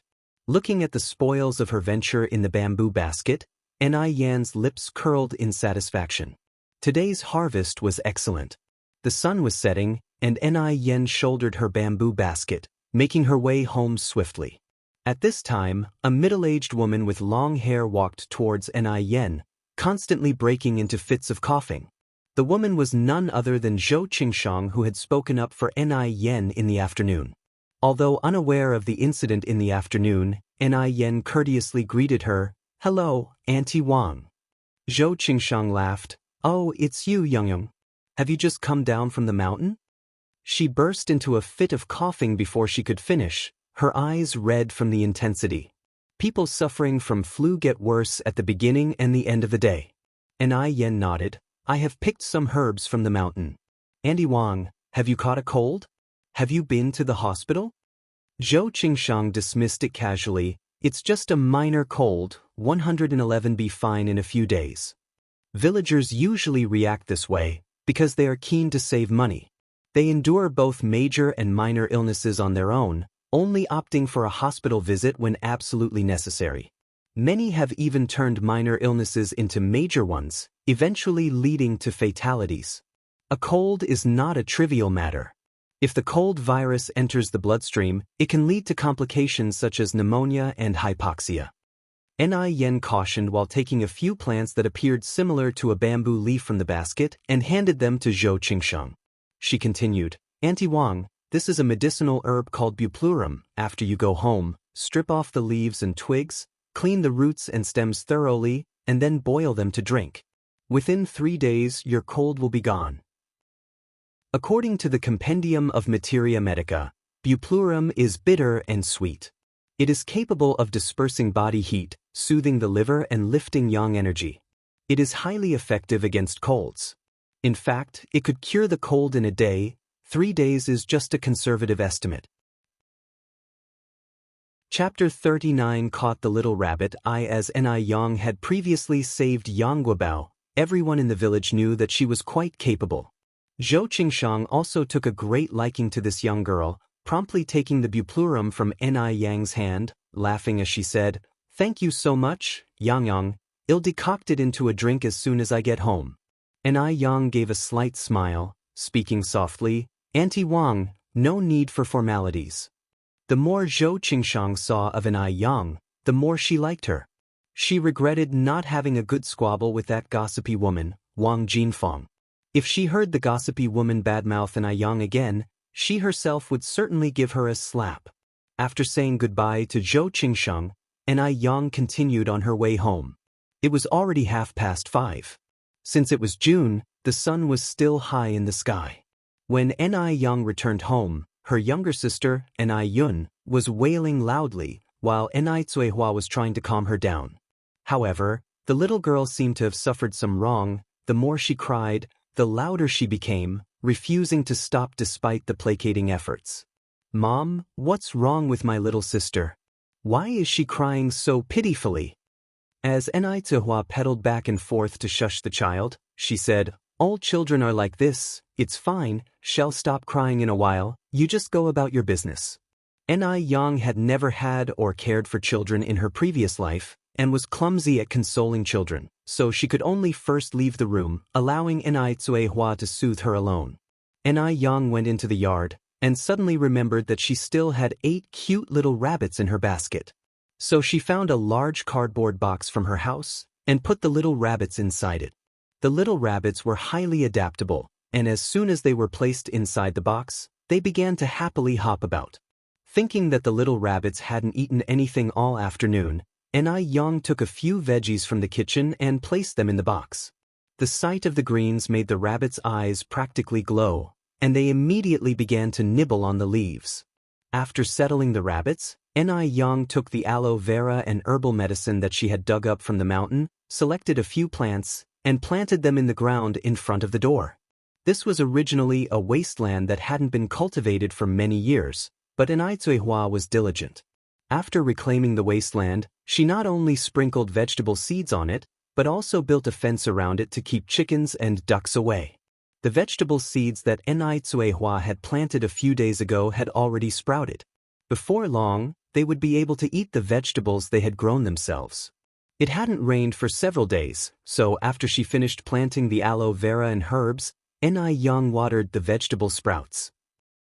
After doing all these, Ni Yang finally had time to prepare dinner. There were still some river snails she had found before. Tonight, she could cook spicy stir-fried snails. And also a pig's feet and clam soup, carrots stir-fried with meat, and stir-fried leeks. Except for the spicy stir-fried snails, the other 3 dishes all have beauty benefits. Some dishes can help with breast growth, some are good for the skin, smoothing wrinkles and anti-aging, while some are good for the hair. The taste is excellent. She could cook even the most ordinary ingredients into a feast, causing one to be unwilling to stop eating. When dinner was ready, it was already past 7. At this time, Ni Qingui just got off work and came back home. "Yang Yang, your cooking skills have improved greatly. I could smell it from far away. Should we wash our hands and eat now?" After living together for these days, Ni Qingui had fallen in love with Ni Yang's cooking. Moreover, Ni Qingui had surprisingly found that his physical condition had also undergone considerable changes recently. For instance, the wrinkles at the corners of his eyes seemed to have lightened a lot, and his complexion was not as dull as before. He felt that all these changes should be attributed to the delicious meals that Ni Yang cooked. "Ni is back, dinner is ready, we can start eating now." Ni Yang replied, bustling about in the kitchen. "Then I'll go wash my hands." Ni Qingui made a beeline to wash his hands with quick steps. Eating meals had become the thing he looked forward to the most after work every day. In a short while, Ni Qinggui's surprised voice echoed from outside, "Wow! What delightful little rabbits! Yang Yang, did you buy these rabbits?" Ni Yang laughed as she explained, "No, I caught them in the mountains this afternoon." Ni Qingui marveled, "You could even catch rabbits in the mountains, Yang, you are really lucky." Ni Yang nodded, "Yes, quite lucky. Ni, please come in and eat." "Alright, I'm coming." 3 people sat around a table, chatting and laughing together in a lively atmosphere. The next morning, Yang got up before dawn as usual. After making breakfast, she headed out to set up her stall at the morning market. Today, she had also made 2 barrels of fish soup, enough for more than 560 bowls. The noodles were selling incredibly well today, with a long queue that never seemed to shorten. Seeing the success of Yang's business, Zhu Yonghong gritted her teeth in frustration. Observing the long queue, Zhu Yonghong decided to take action. She announced loudly, "The price of meat buns has dropped. 6 meat buns for just a cent." Vegetarian buns, which usually cost a cent for 3, were now 6 for a cent, and they were filled with meat. Even if she didn't make a profit, she couldn't let Yang benefit today. As some of the customers in line heard the announcement, they were tempted to run over there. "It'll take 6 meat buns." Zhu Yonghong smiled as she took the money. "Sure, just a moment." Seeing that she had taken half of Yang's customers, Zhu Yonghong felt even more smug, her mouth curling into a satisfied smile.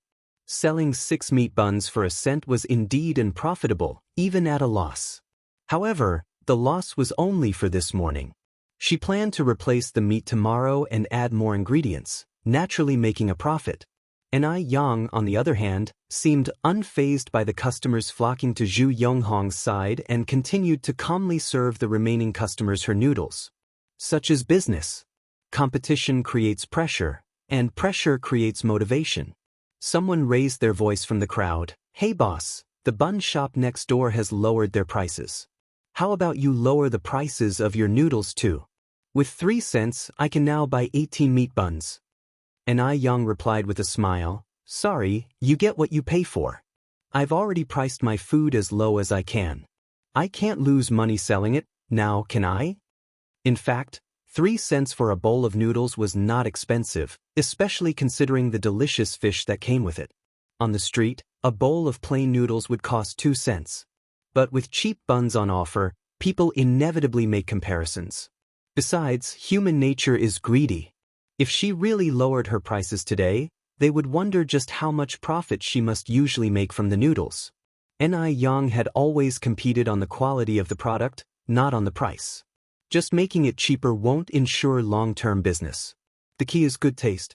On hearing her words, the man sighed, "Oh, well, if you can't make it cheaper, 111 just go and eat buns over there." Yang gave a slight smile, "Please do." Seeing her customers constantly crossing over to her side, Zhu Yonghong looked at Yang with a smirk on her face. It was a provocation. Yang finally realized why Zhu Yonghong was selling her buns at a loss. It was to undercut her.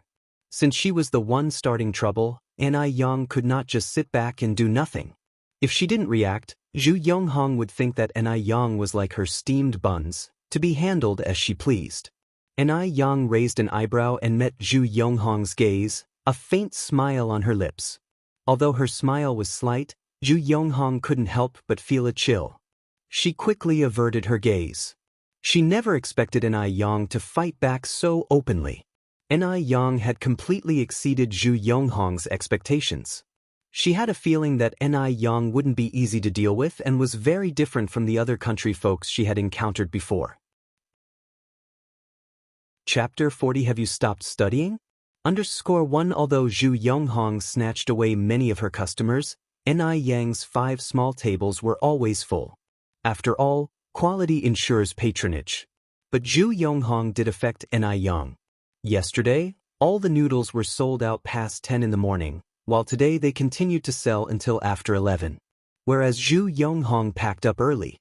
On her way out, she even sneered at Yang. But this time, Yang chose to ignore her, concentrating only on her noodles as if she hadn't seen her. The business is more important. She doesn't have the time to squabble with someone irrelevant. Plus, she roughly calculated that Zhu Yonghong sold about 1,000 buns this morning. The current pork price in Beijing is 2 yuan and 80 cents per jin.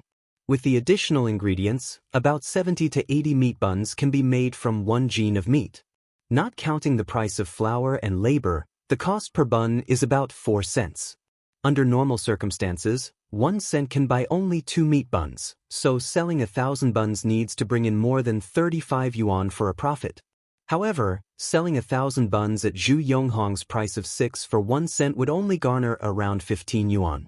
That means Zhu Yonghong lost over 20 yuan this morning. The reason Zhu Yonghong can still smile is that she hasn't done the math yet and doesn't realize how much she has lost. One guess she won't be able to smile when she gets home. Anai Yang had just finished setting up the tables and chairs when she heard a gentle male voice above her. Anai Yang looked up in confusion. The speaker was none other than the sunny young man Lu Wei. Is anything wrong? Anai Yang asked politely. Anai Yang was standing against the light, with people passing by and towering plane trees behind her. Bright sunlight scattered through the leaves, bathing her jade-like face in light.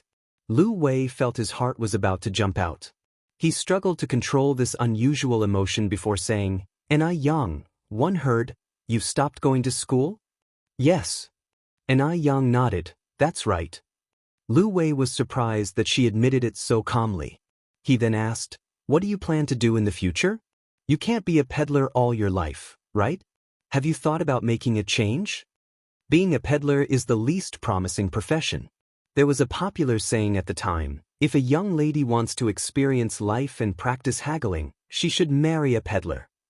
This gives an idea of how low the status of being a peddler was. Anai Yang shook her head. Not for now, one think being a peddler is okay, it's all honest work. That's not what I mean. Lu Wei continued, one think it would be better if you, a girl, read more.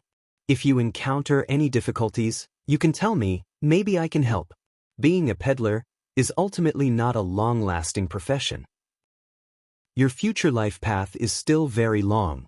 Girls who are always out in the open, yet illiterate, will find it difficult to find a good husband. Even if Anai Yang was attractive, he doubted any college students would want to marry an illiterate woman. He said this for her own good. If Lu Wei knew that the peddlers of today would become the first generation of rich people in the future, he would certainly regret his words today. No matter how much people look down upon peddlers today, later generations will be envious of the first generation of peddlers. Anai Yang nodded with a smile and said, thank you for your suggestion, one will consider it seriously. Regardless of what Lu Wei said, she was not going to give up her studies. It's just that the time is not yet ripe. She has not yet found her footing in Beijing. In her previous life, she was a top student at a 211 university. This life can't be too bad either. Lu Wei scratched his head, laughing, you're welcome. If you encounter any problems, you can tell me. Anai Yang politely smiled, thank you, I will. In a courtyard home in Beijing, Zhu Yonghong, pushing her old bike, walked in beaming with pride. Honghong's back. How was business today? Sun Chuanxiang immediately greeted her. She was feeling a bit off today, so she hadn't gone out with her daughter. Zhu Yonghong parked her bike and said, laughing, Mum, one sold all the buns today. Upon hearing this, Sun Chuanxiang was astonished. Honghong, are you joking with me? She then asked, didn't the woman who sells noodles show up this morning? Mum, what are you talking about? Zhu Yonghong hugged Sun Chengxiang's arm and said, in your eyes, am I not even comparable to that hillbilly? Sun Chuanxiang patted Zhu Yonghong's hand. One didn't mean that, so you really sold over 1,000 buns? Of course it's true. Zhu Yonghong puffed up her chest. You don't know who your daughter is. Hearing her words, Sun Chengxiang's smile became even more kind. Right? How can my daughter not be awesome? Zhu Yonghong held onto Sun Chengxiang's arm and continued, Mum, you didn't see Anai Yang's face when I stole all her customers this morning. I laughed so hard. Just the thought that she had successfully stolen most of Anai Yang's customers this morning made her feel so satisfied. Sun Chuanxiang couldn't help laughing either. Then she held out her hand to Zhu Yonghong. Where's the money? Let me have a look. The bun business hadn't been so good in a long time. Zhu Yonghong pulled out a handful of change. Here, this is it. Sun Chuanxiang took the money and stood there happily counting it, but slowly, her smile faded. Did she miscount? Sun Chuanxiang counted it over and over, but no matter how she counted, it only amounted to 15 yuan and 70 cents. These over 1,000 buns were supposed to sell for at least 3780 yuan, so why is there so much missing? Hong Hong, is there more money? Sun Chuanxiang looked uneasy. Did her daughter secretly misappropriate the money from selling the buns? That's all there is. Zhu Yonghong frowned slightly. I gave you everything. Sun Chengxiang's face suddenly darkened. Over 1,000 buns total, and hay race only 15 yuan and 70 cents, where's the other 20 or so yuan? Did you eat it? She still has a son in college, who needs about 50 yuan a month for living expenses. All the money she earns each month goes to her son. Seeing that her son's living expenses for this month have not yet been settled, of course, Sun Chuanxiang is anxious. Don't worry, let me explain. Zhu Yonghong told the whole truth about this morning to Sun Chuanxiang. After listening, Sun Chuanxiang was immediately furious. She threw all the change in her hand at Zhu Yonghong's face. You good for nothing. Ripoff. You've squandered the buns I worked all night to make. Go get my money back right now. If you don't bring it back, don't bother coming back. That's over 20 yuan. That's enough for half a month's living expenses for her son. All her work for the past several days had been for nothing. Sun Chuanxiang, who hadn't been to school for very long, didn't mind her words when she was full of anxiety and anger. Mom, how could you say that about me? Zhu Yonghong wept plaintively. Didn't one do it for our business? You don't understand how many people came to buy buns this morning. Chapter 41 Excellence is not without reason. Sun Chuanxiang was fuming with anger at Zhu Yonghong. She picked up a stick lying next to her and went to hit Zhu Yonghong. You're a disgrace to our family and dare to talk back. I'll beat you to death today. 6 for 1 cent, why not give them away for free then? Don't you treasure the money one earned? Do you know your brother doesn't even have his living expenses this month? You're such a waste.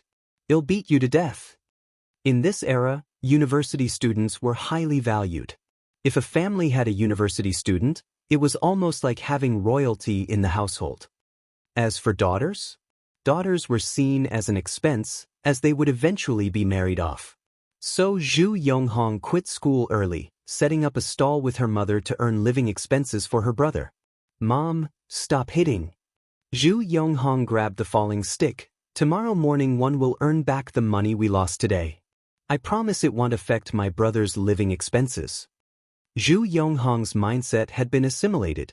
Just like Sun Chuanxiang, she treated her university-educated brother as if he was an ancestor, without feeling it was unfair at all. That's easy for you to say. How are you going to earn it? Sun Chuanxiang asked, her face full of anger. Zhu Yonghong took a deep breath. Mom, listen to me. Zhu Yonghong leaned on her mother's shoulder and whispered her plan. After hearing Zhu Yonghong's words, Sun Chuanxiang frowned and asked, Can that really work? Sun Chuanxiang was a money-loving person, but she was tentative about this plan because she was also timid. Zhu Yonghong laughed and said, Why not? It will definitely work as long as nobody gets hurt. You're right.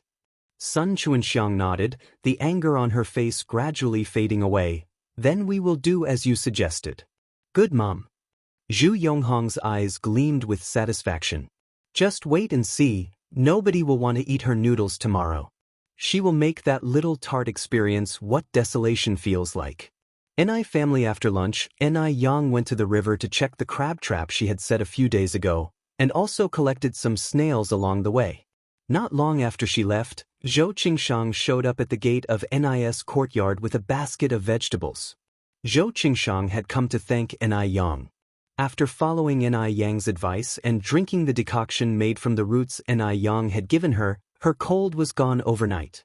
When she first took the roots home, people had scoffed, saying such roots couldn't possibly cure a cold. She had also been simply trying when she drank the decoction. She didn't expect that it would work so well. The next morning, her headache was gone, she stopped coughing, and her fever had also subsided. That root was even more effective than the immortal pill. Is Yang Yang at home? Yes, who is it? An Hua appeared confusedly from inside, looking at Zhou Qingshang. May I ask who you are? Zhou Qingshang smiled and said, You must be Yang Yang's mother, right? I live nearby. My family name is Zhou.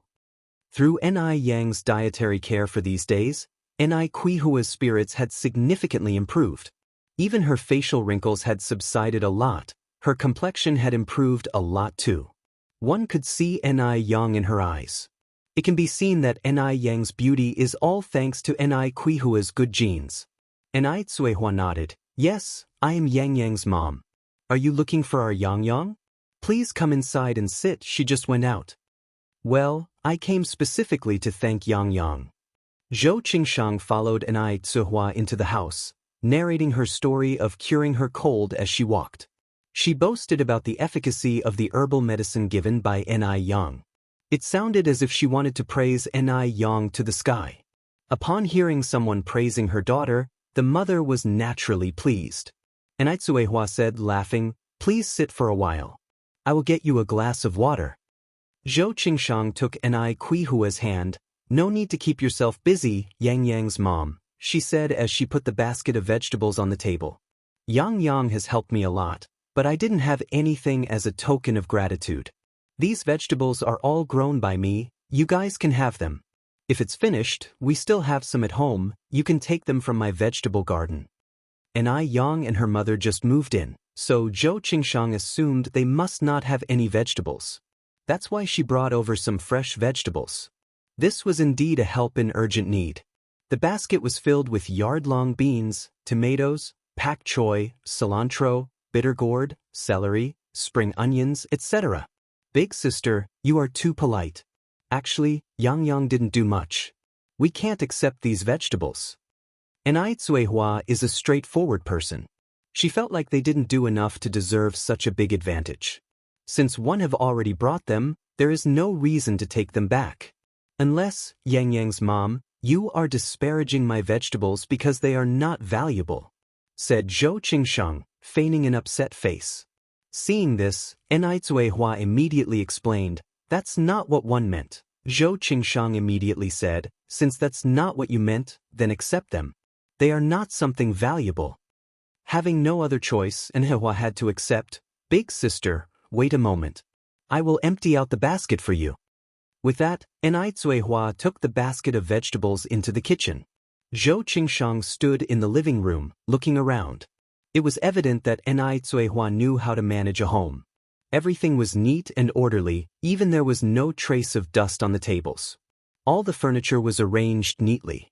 After a while, Ni Cuihua came out from the kitchen with the basket. It was not empty, it held 2 apples. Reciprocating kindness is a virtue passed down through thousands of years in China. She surely couldn't let someone return with an empty basket. It's not only a virtue but also a matter of propriety. Though Ni Cuihua has not received any formal education, she deeply understands the principles of life. At that time, apples were quite expensive, costing 5 to 6 cents a gene, and 2 apples were about half a kilogram. Zhou Qingshang insisted on not taking them. She had grown her own vegetables, whereas the apples were bought with money. Ni Cuihua held the basket tight, not allowing Zhou Qingshang to remove the apples. "Big sister, take them back for your kids to taste. If you refuse to take them, we will have to refuse the vegetables you brought." Ni Cuihua was determined. With no other option, Zhou Qingshang reluctantly accepted, thinking to herself, "It's no wonder that Ni Yang is so sensible. She has a wise and understanding mother." By the river, Ni Yang gathered her fishing trap. This time she got quite a few fish and shrimps, one of which was a grass carp weighing about 7 or 8 jin. Altogether, including the snails that Ni Yang had just picked, there were 2 buckets. As Ni Yang was resetting the trap in the river, Wang Xiuhong approached her from the other side of the riverbank. Wang Xiuhong looked at Ni Yang, who was busy with her fishing trap in the river. A smirk appeared on her face. Her chance for revenge had come. Ni Yang naturally noticed Wang Xiuhong. She immediately saw the ill intention in Wang Xiuhong's eyes. Ni Yang calmly placed the fishing trap, then walked towards the shore. Seeing Ni Yang approaching, Wang Xiuhong felt vaguely uneasy and hurriedly walked in the other direction. "Stop!" Ni Yang extended her hand and blocked Wang Xiuhong's path. What's the matter?" Whenever Wang Xiuhong saw Ni Yang's face, she felt both hatred and fear. What she hated was that Yang dared to hit her that day. What's more, she had curried favor with Yang Guobao before her. What she feared was that Yang hit her once before. Now she was alone and no match for Yang. Yang cracked a faint smile. Why do you think I'm stopping you? Don't you have an idea in your mind? Chapter 42. Gooden with high EQ. Wang Xiaohong swallowed nervously, took a step back, and stammered, "What do you mean?" Wang Xiaohong hadn't anticipated that Yang would see through her so easily, or that Yang would proactively confront her. In theory, Yang, being an outsider, should have been acting more low-key. But was she?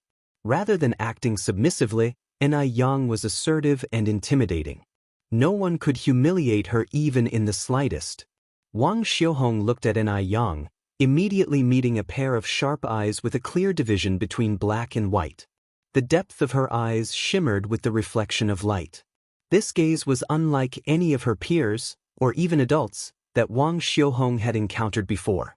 It was pure, transparent, confident, and calm. In short, it wasn't the look one would expect in a teenage girl. Wang Xiaohong took another silent step back and nervously said, "I don't understand what you're talking about." Yang slightly curled her lips. "It's okay if you don't understand, I can explain it again." She then leaned in close to Wang Xiaohong's ear and said in a cool tone, "I don't like causing trouble, but I'm not afraid of it either. We can walk our own paths without interfering with each other. That would be fine for both of us. But if you're looking for a fight, then the consequences—" At this point, Yang squinted slightly and a beautiful curve formed at the corner of her mouth as she said lightly, "You'll have to weigh that for yourself." The voice was very serene, but it held a dangerous aura that sent chills down one's spine. The two were quite close to each other. Wang Xiaohong could even smell the faint fragrance emitting from Yang's body. It was not quite bamboo or orchid, but somewhat like the scent of plum blossoms, fresh, natural, and very pleasant. Wang Xiaohong had heard that there was a 200 yuan bottle of high-end imported perfume sold at the department store in the city. Surely, the fragrance on Yang must be from such a perfume. Thinking about how Yang could afford a 200 yuan bottle of perfume added to Wang Xiaohong's envy and resentment. Although they were of the same age, Yang was able to use a 200 yuan bottle of perfume, while she, Wang Xiaohong, had to haggle with her parents for several months just to get some pocket money, even if it were just a couple of cents. Wang Xiaohong bit her lip, the glimmer in her eyes filled with discontent. She said, "I don't understand what you're talking about," then lowered her head and scurried away. Yang watched her receding figure, a slight smile playing at the corner of her lips. She had overestimated Wang Xiaohong's will to fight. It was past 2 in the afternoon, the sun was still scorching. Yang, carrying 2 buckets of fish, soon developed a thin layer of sweat on her forehead. "Sister Yang, let me help you." A dark-skinned, shirtless boy came running from the distance. "Gooden, why are you here? Don't you have school today?" Yang said with a grin. Gooden was hopping around. "Sister Yang, you're so silly, today is Sunday." He then took one of the buckets from Yang. Though Gooden was young and not very tall, he was very strong. He handled the bucket of fish as if it were weightless. "Sister Yang, give me the other one too." This was Gooden's second encounter with Yang, but because of their previous interaction, he had grown fond of this beautiful older sister. Yang was not only beautiful but also very kind. Unlike Sister Xiaohong who, thinking herself so pretty, looked down on everyone, and loved bossing the children in the village around. Yang smiled gently, declining Gooden's offer. "Thanks, Gooden, but I can carry this myself. You're still young, you shouldn't strain yourself or you might stop growing." "It's okay, Sister Yang." Gooden didn't seem to mind at all. "I regularly carry water buckets at home that are twice as heavy as this." Yang laughed. "Wow. Gooden, you're so strong." Gooden lifted his cute little head, boasting proudly, "Of course, apart from my brother, I'm the strongest at home." Yang giggled. "By the way, Gooden, how old are you?" "I'm 10 this year, but how about you, Sister Yang?" Gooden looked up at Yang. "I'm 17, Yang replied. Gooden continued, "So you are the same age as my brother." He's also 17 this year. My brother is going to take his college entrance exams next year. Sister and I Yang, are you going to take yours? And I Yang answered with a smile, of course I am. Chatting with Gooden along the way, they soon reached home. Gooden put the plastic bucket on the ground. Sister and I Yang, I'm going home now. Remember to come play when you're free, he said. And I Yang nodded slightly, sure. Then, as if she just remembered something, she grabbed Gooden's hand. Wait for me a moment, Gooden. And with that, she quickly rushed back into the house. Gooden obediently stood there, curiously looking at everything around him. Soon, and I Yang returned, out of breath. She handed a bag of candy to Gooden. Gooden, this is for you to eat, she said. Thank you, Sister and I Yang, but I can't accept it, Gooden declined. Although Gooden is young, he understood the principle of not accepting something for nothing. If he just accepted Sister and I Yang's candy like this, she might think that he approached her with a motive. And I Yang laughed and said, just take it. It's only a bag of candy, not some valuable item. Besides, we are friends, right? If you don't take it, it means that you do not want to be friends with me. Gooden quickly said, I want to be friends with Sister and I Yang.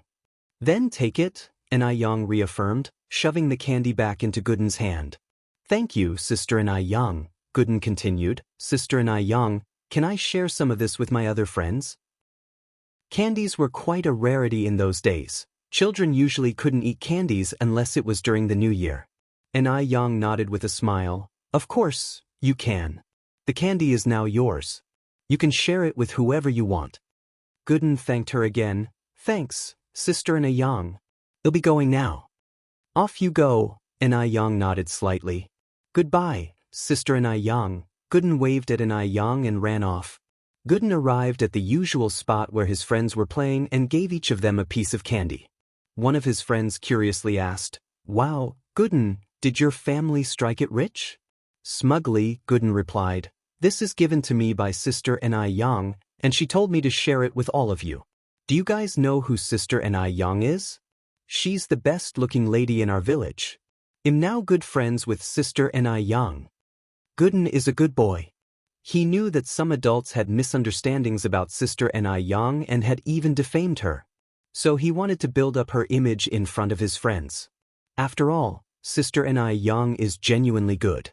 He didn't want those adults to keep misunderstanding her. At his words, all his friends looked at Gooden with envy. I know that Sister and I Yang, she's even prettier than Sister Xiaohong. Wow, Sister and I Yang is so nice. I like Sister and I Yang. I like her too. Thanks to Gooden's endorsement, the term Sister and I Yang started to spread among the children. Sister and I Yang also became the most popular person among the children. Everyone knew that the new Sister and I Yang is gentle and kind. Not only is she beautiful, but also she's much softer than Sister Xiaohong, by at least than 10 times. Chapter 43 The old lady has no appetite. Recently after Gooden left, and I Yang turned back to the kitchen, processed the free-range chicken she had bought from the market that day, blanched it, and simmered it on low heat in a casserole. After the water came to a boil, and I Yang added the ginseng she had dug up from the mountain yesterday, followed by a few large jujubes. Soon, the small kitchen was filled with the fragrance of chicken soup. Looking at the soup simmering in the casserole, and I Yang poured the fish and shrimp from the bucket into a large basin and kept them in fresh water, planning to kill them later in the evening to make sour fish soup. Anticipating that she would catch fish from the traps, and I Yang only bought 18 fish from the vegetable market this morning. As I Yang was busy in the kitchen, and I Zhihua came in carrying a child. Yang, these vegetables were sent by Aunt Zhou. She said you cured her cold and wanted to thank you with these. In the corner was a pile of fresh vegetables with a bundle of homemade sticky noodles nestled in the middle. And I Yang said with a smile, Aunt Zhou is too courteous. Mom, let's have sticky noodle tonight. Sticky noodle? And I Zhuihua asked puzzled, What is sticky noodle? And I Yang gave a mysterious smile, You'll know by tonight. And I Yang was a person of strong execution. She announced that they would have sticky noodle for dinner, and immediately cut off the tail of the snails, cleaned them thoroughly, heated the wok until it was red hot, drizzled it with rapeseed oil, added 2 spoonfuls of bean paste and fried until the red oil was out. She then put in the chopped green onion, ginger, garlic, star anise, and Sichuan peppercorns and stir-fried them. After these ingredients were stir-fried to bring out their fragrance, she added the snails and stir-fried them over high heat for 5 minutes, then added water. After the water boiled, she put in the cut hog bones, simmered it on a low heat for 3 hours. By then, the broth was ready. The flavorful and aromatic broth is the essence of the whole sticky noodle. With the broth ready and early in the evening, around 5 o'clock, the chicken soup that had been simmering was also ready. Yang took the lid off, scooped out a large bowl of chicken soup and chicken meat and handed it to Zihua. This ginseng chicken soup was intended to nourish Kuihua's body. Zihua was currently weak and needed more nourishment. Clear chicken soup with a thick layer of yellow fat floating on top. All the chickens at this time were free-range, revered as free-range chicken in later generations. Not only was it nutritious, but it also tasted amazing. Adding a bit of salt made the soup delicious, and the chicken melt in the mouth. In the beginning, Zihua refused to drink the chicken soup. Yang tricked her by telling her that she had already had some herself. Only then did Zihua hesitantly drink it. Evening came in a blink of an eye, and it was time for Qinggui to return home. Yang boiled a pot of water, blanched the sticky noodles, greens, and black fungus in it, scooped them out into a bowl, then poured the prepared snail broth on top and sprinkled it with spring onions and cilantro. If you liked chili, you could add a spoon of chili sauce and fragrant vinegar. A bowl of fragrantly steaming sticky noodle is then ready. As soon as Yang brought the blanched noodles to the table, Qinggui returned. She smelled the fragrance just as she arrived at the door. "Yang, what's for dinner? It smells so good?" "Yang is back home. We're having sticky noodle for dinner." Yang replied with a radiant smile. Zihua laughed and said, "Our Yang loves to make these exotic dishes. Dishes like sour fish, stewed carp with kelp and pork feet, potato mushroom soup and so on." She had never heard of these dish names before, but they were created by Yang. These were clearly unconventional cooking methods, yet the taste was superb. Qinggui hung her bag on the coat rack and asked curiously, "Sticky noodle, does it have snails in it? I've never heard of sticky noodles in all these years." Sticky noodle is a signature dish from Guangyu. In fact, it existed as early as the Qing dynasty. Due to limited transportation and information channels at this time, sticky noodles were only popular locally, not being featured in snack shops on every street and alley like in later times. Yang explained with a grin, "Sticky noodles is a specialty of Guangyu. One read about it in a book. This is my first time making it, and am not sure if it tastes good. Have a seat and try it." "Alright, I'll try it now." Qinggui rolled up her sleeves, sat down and eagerly started eating the noodles. The noodles had absorbed the essence of the snail soup perfectly, and they were soft and chewy, fresh and enjoyable. The soup contained the aroma of coriander and green onions, triggering people's taste buds, to the point where one would wish to swallow their own tongue. At this point, even if someone offered Qinggui a bowl of bird's nest and abalone soup to exchange for these noodles, she wouldn't do it. "Delicious. It's really delicious." Qinggui directly gave a thumbs up and lamented, "Yang, whoever marries you in future would have their household's ancestral graves spewing green smoke." Sadly, she didn't have a son, otherwise, she would definitely make Yang her daughter-in-law. In addition to sticky noodles, Yang also made 2 stir-fried dishes. Fried shrimp with green peas and stir-fried carrots with white fungus. Green peas and shrimp had a breast enhancement effect. The combination of carrots and white fungus had the effect of nourishing the skin. Eating beauty foods every day would make anyone beautiful, even if they didn't want to be. Last night while bathing, Yang noticed that her bust size had grown an entire size larger since she first arrived in Beijing. Her eyes also looked more vibrant and alive. It's not just her, the changes to Zihua and Qinggui were also significant. Having prepared a large amount of rice noodles and 2 plates of stir-fry, Yang was initially worried that there might be leftovers. However, it turned out she was overthinking. The large pot of rice noodles and the 2 plates of stir-fry were consumed thoroughly, Even the bottoms of the plates were shining brightly, reflecting the sight of their consumers. No one would believe the fighting strength of 3 women if they did not witness it themselves. Looking at her creations being so welcoming, Yang felt very gratified. On the other side of Beijing, the Mo family villa. The Mo family's old lattice appetite has not been good lately. Nothing tasted good, partly because she was worried about her granddaughter Mo Hudi, and partly because as she aged, her appetite gradually declined. Everything tasted bland to her. Was her time drawing to an end? The old lady of the Mo family sat in the living room with a face full of worry. No, she hasn't seen her granddaughter get better yet. She absolutely must not fall first. A servant came over at this moment and whispered, "Old lady, you haven't eaten all day. This is the ginseng soup the kitchen has prepared for you. You should at least drink some, or else your body won't be able to hold up." "All right." The old lady of the Mo family nodded. She had just picked up the bowl and took a sip of the ginseng soup when she frowned. After a bout of nausea, she spit out the ginseng soup. "Take it away," she said, waving her hand weakly. The servant unhappily took the tray and went down. Just then, a young man in a suit and leather shoes walked in from outside. Seeing the servant, he asked in a mild tone, "What happened to grandmother? Is she not feeling well?" The servant sighed. "The old lady hasn't had much of an appetite these past few days. She can't eat anything. This is the just-served ginseng soup. Young master, you must think of a solution." This man was the son of the Mo family's second daughter, Song Beiqing. In this upright and proper family, Song Beiqing was an exception. He was a businessman, and a very successful one at that. In his early 20s, he already had tens of millions in assets and was a bona fide billionaire. Hearing this, the assistant following Song Beiqing said, "Madam Wu, is the old lady not having a good appetite?" "Yes."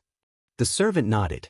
The assistant then said, "Second master, I remember that the old lady loves noodles. There's a noodle stall on Yurtist Road that makes very tasty noodles with a unique way of eating. Hundreds of people line up there every morning. How about I buy a portion for the old lady tomorrow morning? Maybe she'll regain her appetite." "It's a street stall?" Song Beiqing frowned slightly. Could the old lady who couldn't even swallow ginseng soup stomach street food? Additionally, was the food from that stall safe to eat? Is it hygienic? The assistant smiled and said, "Second master, don't judge that unassuming stall on the basis of its appearance. The prices there are not expensive, but the noodles are really delicious. I've never tasted such delicious noodles since I was a child." Song Beiqing glanced at his grandmother who was sitting listlessly on the sofa, looking pale. After hesitating for a moment, he said, "Then I'll have to trouble you to buy a portion of noodles for my grandmother to try tomorrow morning." Chapter 44. Still overcrowded. Upon hearing this, the assistant was pleasantly surprised. "It's not difficult, it's what I should do." He didn't expect the second master to take his suggestion seriously. He was extremely moved for a while. After all, when had people as high-ranking as Grandma Mo ever tasted street food? However, the taste of that roadside stall was indeed good. The noodles, the pickles, the fish slices, you would want to eat it a second time, a third time after tasting it once. He believed that Grandma would really like it. If Grandma's appetite improved because of this, he would also be credited with great merit. As an assistant, he had to share the boss worries. Song Beiqing nodded and walked towards Grandma. "Grandma, Beiqing is here." Grandma Mo quickly stood up with a face full of smiles. Grandma Mo was a kind elder. She got along well with all her grandchildren. Song Beiqing helped Grandma Mo sit down. "Grandma, I heard from Mom Wu that you're not eating properly again." Grandma Mo sighed. "Oh, when you get old, your appetite isn't good. One can eat." Song Beiqing smiled and said, "Grandma, you're not old at all. Xiaoli said that the morning market recently introduced a new way of eating noodles. It tastes very good. 111 have him buy it tomorrow morning and bring it to you." Grandma Mo waved her hand. "No need to trouble him, it would be a waste." Song Beiqing poured a glass of water for Grandma. "Grandma, for Xiaodai's sake, you should at least try. You can't eat nothing, right?" Mentioning Mo Hudi, the expression on Grandma Mo's face dimmed a little. She compromised. Okay, let Xiaoli send it to me tomorrow morning to try. In all these years, I've never heard of any new way to eat noodles. In fact, Song Beiqing didn't know what kind of magic this noodle had. But he still mysteriously said, "You'll know by tomorrow morning." Grandma Mo understood Song Beiqing's filial piety and chuckled, "Then he'll look forward to tomorrow morning." Song Beiqing chatted with Grandma Mo for a while, then went to see Mo Hudi before leaving the Mo family.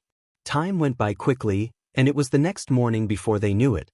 Zhu Yonghong came to the morning market half an hour earlier than usual. She had originally thought that her stall would certainly be crowded this morning, but she didn't expect it to be Ni Yang's place that was actually overcrowded. Ni Yang hadn't arrived yet, but a queue had already formed there. Zhu Yonghong gritted her teeth in anger, then put on a smile and shouted, "Meat buns are cheaper, 6 for 1 cent, 6 for 1 cent.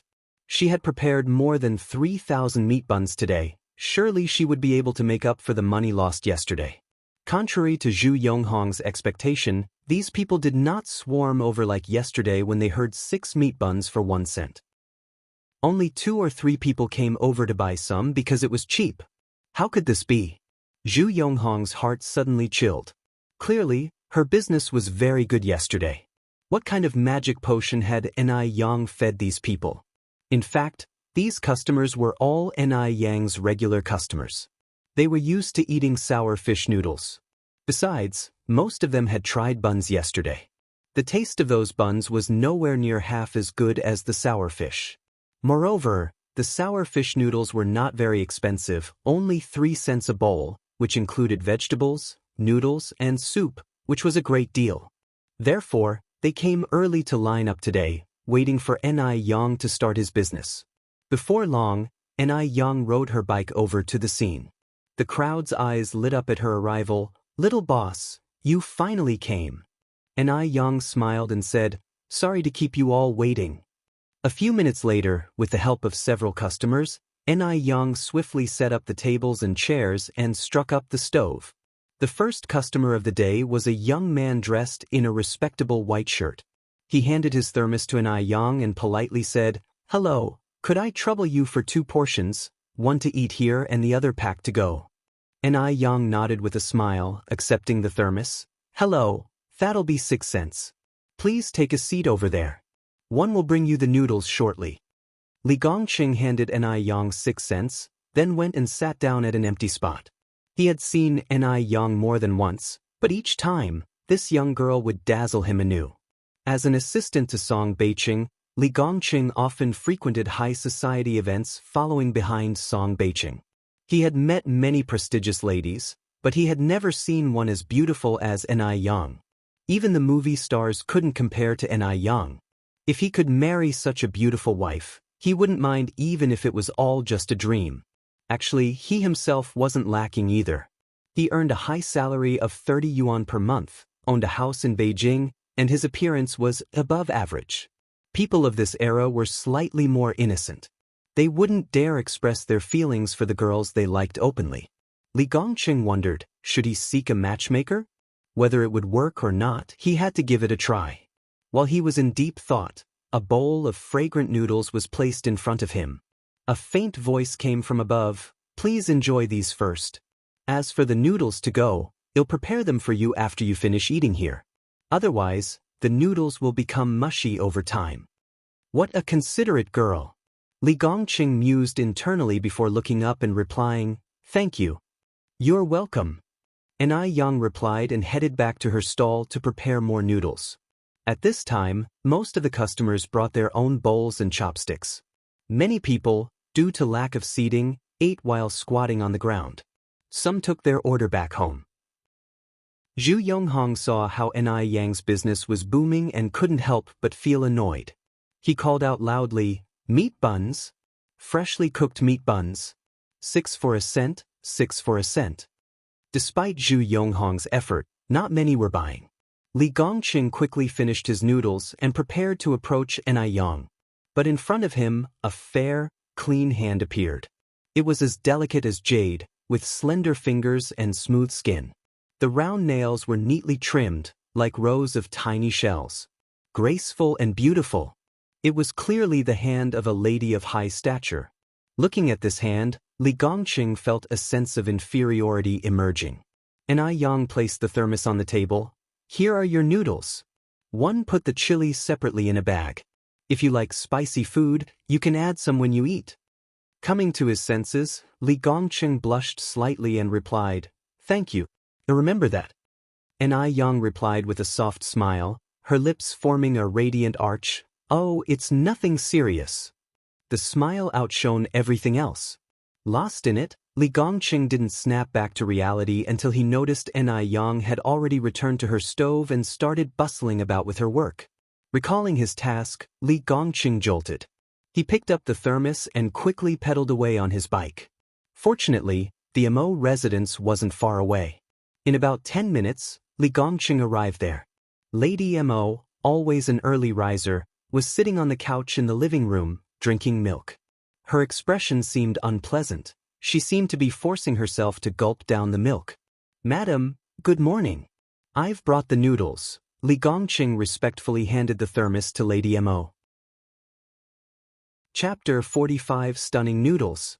_1 Seeing Li Gongqing arrive, old Lady Mo put her milk cup on the tea table and kindly said, Xiaoli is here, take a seat. Li Gongqing responded with a smile, I want sit, old lady. The second master has a flight to Guangguan at 10 o'clock. Today, our driver Mr. Wang is not here, and I have to take him to the airport. Eat your noodles while they are hot, they'll stick together in a bit. Guangguan. Old Lady Mo frowned slightly, so far. When is he coming back? Li Gongqing continued, he just has to sign a contract and can come back the same day. Oh, old Lady Mo nodded, sighing, transportation is so advanced now. It would have taken 3 to 5 days to get to Guangguan 10 years ago, but now you can go and return on the same day. It's like a dream. There's a whole distance of over 2,100 kilometers between Beijing and Guangguan. Li Gongqing scratched his head. Indeed, our China is becoming more and more powerful, and it will only get better in the future. He continued, Old lady, these noodles taste really good. Eat them while they are hot. Oh, there's homemade chili in it too. You can add some if you like spicy food. One have to go now, I'll come and visit you when I have time. Sure, go ahead, your work is more important. Old Lady Mo said, waving her hand with a smile. After Li Gongqing left, Old Lady Mo sighed slightly and glanced at the insulated box. She used to like eating noodles indeed, but after a lifetime, she was fed up with them. When she considered feeding her noodles to the cat, she remembered that this was her grandson's goodwill. How heartbroken Beiqing would be if she fed it to the cat. She was a good grandmother, she couldn't do anything to hurt her grandson's feelings. With these thoughts, Old Lady Mo opened the insulated box. As soon as the cover was lifted, a tempting aroma rushed into her face, instantly whetting the appetite. Old Lady Mo's face was full of surprise. The bowl of noodles completely exceeded her expectations. On the golden soup noodles were tender white fish slices and pickled cabbage, sprinkled with white sesame and cilantro. Just smelling it would make you salivate. Old Lady Mo, who usually had a poor appetite, suddenly felt a great urge to eat. She started slurping the noodles, which fully absorbed the fresh and tangy pickled cabbage fish soup, made them irresistibly delicious. Just one taste and you'll want another. She felt like she could eat her tongue. Before long, Old Lady Mo was sweating profusely, her face flushed, and the strength that had previously disappeared slowly began to recover. She looked a lot more lively overall. When the maid came to deliver chicken soup, she was stunned. Was this really Old Lady Mo eating? Old lady? The maid looked at Old Lady Mo with a stunned expression. How long has it been since she last saw Old Lady Mo enjoying her food so much? Old Lady Mo, without raising her head, said, Just leave the soup there, I'll drink it later. Okay, the maid put the chicken soup on the table. When she had finished, Old Lady Mo gulped down the noodle soup from the thermos, looked at the maid, and said with an unsatisfied expression, Mother Wu, get me another bowl of noodles. Old Lady Mo was never a foodie, but she had been conquered by these noodles. She had never known that a simple bowl of noodles could be so delicious. Despite fish being in it, there wasn't even a hint of fishy taste. The meat was incredibly tender. Only then did Mother Wu, stunned, say, "Old lady, should I ask the kitchen to cook you some noodles?" Only then Old Lady Mo realized that the noodles were bought from outside. She laughed and said, "Never mind, our kitchen can't make them as tasty. 111, just call Beijing." With that, Old Lady Mo made the call. As soon as the call got through, Old Lady Mo couldn't wait to say, "Beijing, the noodles that Xiaoli delivered are so delicious. Your grandma has lived for so long but has never tasted such delicious noodles. Can you please ask Xiaoli to deliver another bowl to me?" One bowl was simply not enough.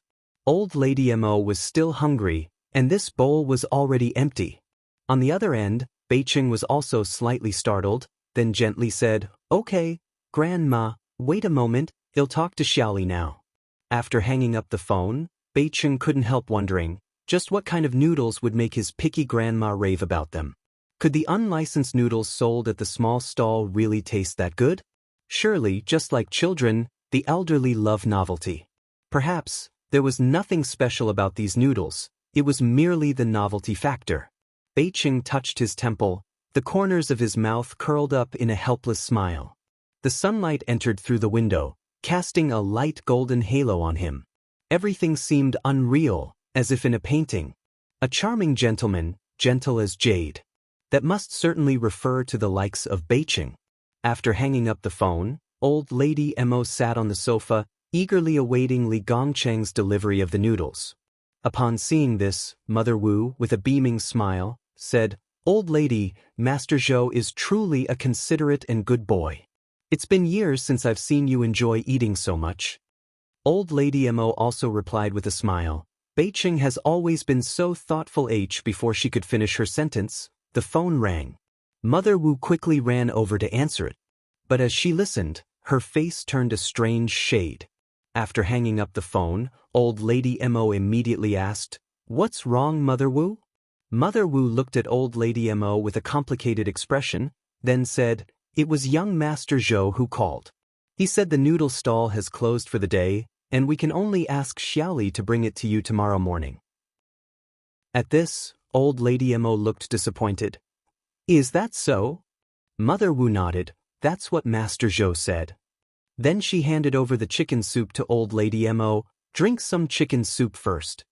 Old Lady Mo, who had tasted the delicious pickled fish noodles, couldn't even drink half a sip of chicken soup. She waved her hand and said, "Forget the chicken soup, go get me some porridge and some pickles." "Okay." Mother Wu turned around and left.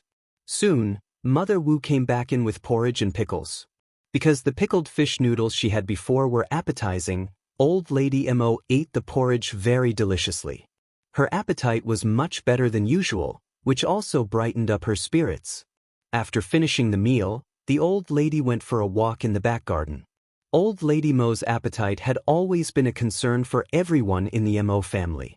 After all, to have a healthy body, you need to have a good appetite. Eat well and you'll be twice as healthy. Mother Wu excitedly called everyone in the Mo family to share this news. Chapter 46. On the verge. L and I Yang closed her stall really early today. It was just 10:30, and the noodles were already sold out. In contrast, Zhu Yonghong not only had not sold half of her buns, but also had a lot of customers coming to question, why aren't today's buns as delicious as yesterday's? While Zhu Yonghong explained with a smile on her face, she was cursing in her heart, thinking, what a bunch of disgusting poor men, having the audacity to ask why the buns, sold 6 for a cent, were not as tasty as yesterday's. Are they brainless? Can they eat pork with a cent? Don't they calculate how much pork costs per pound? As for what kind of meat was in today's buns, perhaps only Zhu Yonghong knew best. Many customers expressed that they would never eat Zhu Yonghong's buns again, and some even brought back buns for refunds. Customers are not fools. When pork was replaced with something else, anyone could taste the difference. Damn Ni Yang, the little bitch. If not for Ni Yang stealing her business, she would not have stooped to such a level. Now look at the mess. Not only did she not make up for the losses from yesterday, But she also lost more money. Eiler brothers' living expenses were still pending, and her mother definitely wouldn't let her off. The more Zhu Yonghong thought about it, the angrier she became, so angry she wanted to tear An Yang apart. She walked up to An Yang, lifted her chin high, biting her lip, and her eyes seemed poisoned. The fire of jealousy was about to burn An Yang to ashes, and she grinded her teeth and said, "An Yang, you are something else." Upon hearing this, An Yang turned around and looked at Zhu Yonghong, giving a faint smile, speak in a calm tone. "One, no, I'm excellent, thanks for the compliment." "You." Zhu Yonghong seemed to have punched cotton, so exasperated she couldn't speak, pointing at An Yang. "You?" Seeing this, An Yang's smile grew bigger. She took 2 steps forward, speaking with a sage-like tone. "Anger harms the liver, you're still so young, why hurt your own body? You're not young anymore, stop doing things that are not above board. You should know, the gods are watching over your head." As she said the last sentence, An Yang took another 2 steps forward, looking down at Zhu Yonghong with a hint of a smile at the corner of her mouth. Eiler's gaze at Zhu Yonghong was like looking at a clown. Zhu Yonghong was like a mute eating coptis root, having trouble speaking. She can't possibly admit to her jealousy of An Yang that she had switched the pork in the buns with other meat, resulting in a failed sneaky move that benefited An Yang. An Yang couldn't be bothered to say anything more to Zhu Yonghong. She turned around, pushed her bike and walked away. Zhu Yonghong looked at An Yang's back, her fists clenched tightly. "Wait and see, you bitch." She would not swallow this bitter pill just like that. An Yang took a round at the vegetable market, bought some ingredients, and then rode her bike home. It rained last night. The way back to the village was muddy and tough to walk. Plus, An Yang had a cart full of stuff with her, making the journey even harder. Under the circumstances, An Yang had no choice but to stop riding the bike and push it forward instead. At this moment, a group of children came running from afar. "It's Sister An Yang, that's Sister An Yang. It's Sister An Yang." The children started to cheer. The cheering startled An Yang. When did she become so popular among the villagers? Beyond a child named Gooden, she didn't seem familiar with the other kids. But Gooden went to school today. What are these kids up to? Before An Yang could react, the children swarmed her. "Sister An Yang, we've come to help you." Some of them helped An Yang carry things, and some helped her push the cart. The saying "there is strength in numbers" held true as the cart was quickly pushed out of the mire. An Yang didn't even have time to thank them before the children scattered again. Looking at the well-parked cart and then at the children who had already run off, An Yang called out, "Kids, thank you. Whenever you get the chance, come over to my house to play." Upon hearing her, one of the slightly older children turned around and smiled. "No problem, Sister An Yang." As soon as he finished speaking, he skipped away to catch up with his friends. The village children were like that, innocent, kind, and grateful. An Yang cast a soft smile at the retreating figures of the children. She thought to herself that she must find some time to express her gratitude to these children and let them know that God does not shortchange the kind-hearted. Meanwhile, Wang Meifeng was boiling traditional medicine in the kitchen. Just then, the living room door was pushed open, followed by footsteps and Yang Guobeo's voice calling, "Grandma." Typically, Zhou Suhua would respond warmly to Yang Guobao, but today was different. Zhou Suhua remained silent. "Grandma." Yang Guobao followed Zhou Suhua to the kitchen. Zhou Suhua wore a dark expression on her face, as if a storm was brewing. "Mom." Wang Meifeng poured the boiled soup into a bowl and looked at Zhou Suhua with a perplexed expression. With a serious look on her face, Zhou Suhua said, "One need to talk to you." Once she finished, she turned and walked toward the bedroom. "Okay." Wang Meifeng left the soup on the stove and followed Zhou Suhua into the bedroom. "Mom, what do you need?" Wang Meifeng looked at Zhou Suhua's back, asking the question. "I went to see Dr. Wang today." Zhou Suhua turned around, her face devoid of any expression. She then asked, "Why did you lie to us?" Wang Meifeng's eyes flashed. "Mom, one don't understand what you're talking about." Zhou Suhua sternly said, "That medicine can't cure Gobeo's illness at all." "Comrade Wang Meifeng, what are you trying to do?" Wang Meifeng exhaled. One wanted to try, Guobao also wanted to try. Try. Zhou Sua's face was flushed with anger. Do you know you're hurting Guobao by doing this? You're aware of what happened with Hudi. Stop giving him that medicine immediately. Don't let him take those unidentified drugs again. Zhou Suhua was worried about her grandson's health. After consulting Dr. Wang, she found out that the medicine Ni Yang gave had no effect on Yang Guobao's condition and only had a small nourishing effect. All medicines have side effects, especially those that need to be taken for 3 months. Yang Guobao was still a child. How could his small body withstand that? Wang Meifeng wasn't helping him, she was harming him. I am Guobao's mother. I hope more than anyone that Guobao can enjoy a free and happy childhood like other children. Mom, I take your advice on everything but not this. Wang Meifeng was firm in her decision. Plus, she couldn't tell if it was just her imagination, but since Yang Guobao started drinking the medicine, his energy seemed to have improved. Although he had only been drinking it for 5 short days, he hadn't had a single episode during this time. As a daughter-in-law, Wang Meifeng had never opposed Zhou Suhua. Now Zhou Suhua was furious, her whole body shaking. She said sternly, Wang Meifeng, you received a higher education. How could you be so foolish? Dr. Wang is a descendant of a royal doctor. Ni Yang you mentioned is nothing more than an unlicensed rural doctor, yet you would rather trust her than Dr. Wang. You are playing with Guobao's life. From today, stop feeding my grandson this medicine. Chapter 47. One day will come back in tears. Zhou Sua's last words had an especially strong tone. Wang Meifeng had been married into the Yang family for over 7 years, during which she never argued with her mother-in-law. However, this time, both the mother-in-law and daughter-in-law showed some firmness. I'm sorry, Ma. Please forgive me, one can't listen to you this time. Wang Meifeng bowed slightly towards Zhou Suhua and began to walk towards the door. Even if there was only a 1% chance of hope, she was determined to keep feeding the medicine to Wang Guobao. She couldn't let her child's world lose its light. Ever since he started taking the medicine, Yang Guobao's condition had been really good. He was very positive and optimistic. So this time, Wang Meifeng chose to believe in Ni Yang and herself. Wang Meifeng. Zhou Suhua roared angrily, with her shoulders shaking. Mom. Wang Meifeng turned around calmly, looking at Zhou Suhua. If anything does happen to Guobao, 1 am willing to pay with my life. Is that acceptable?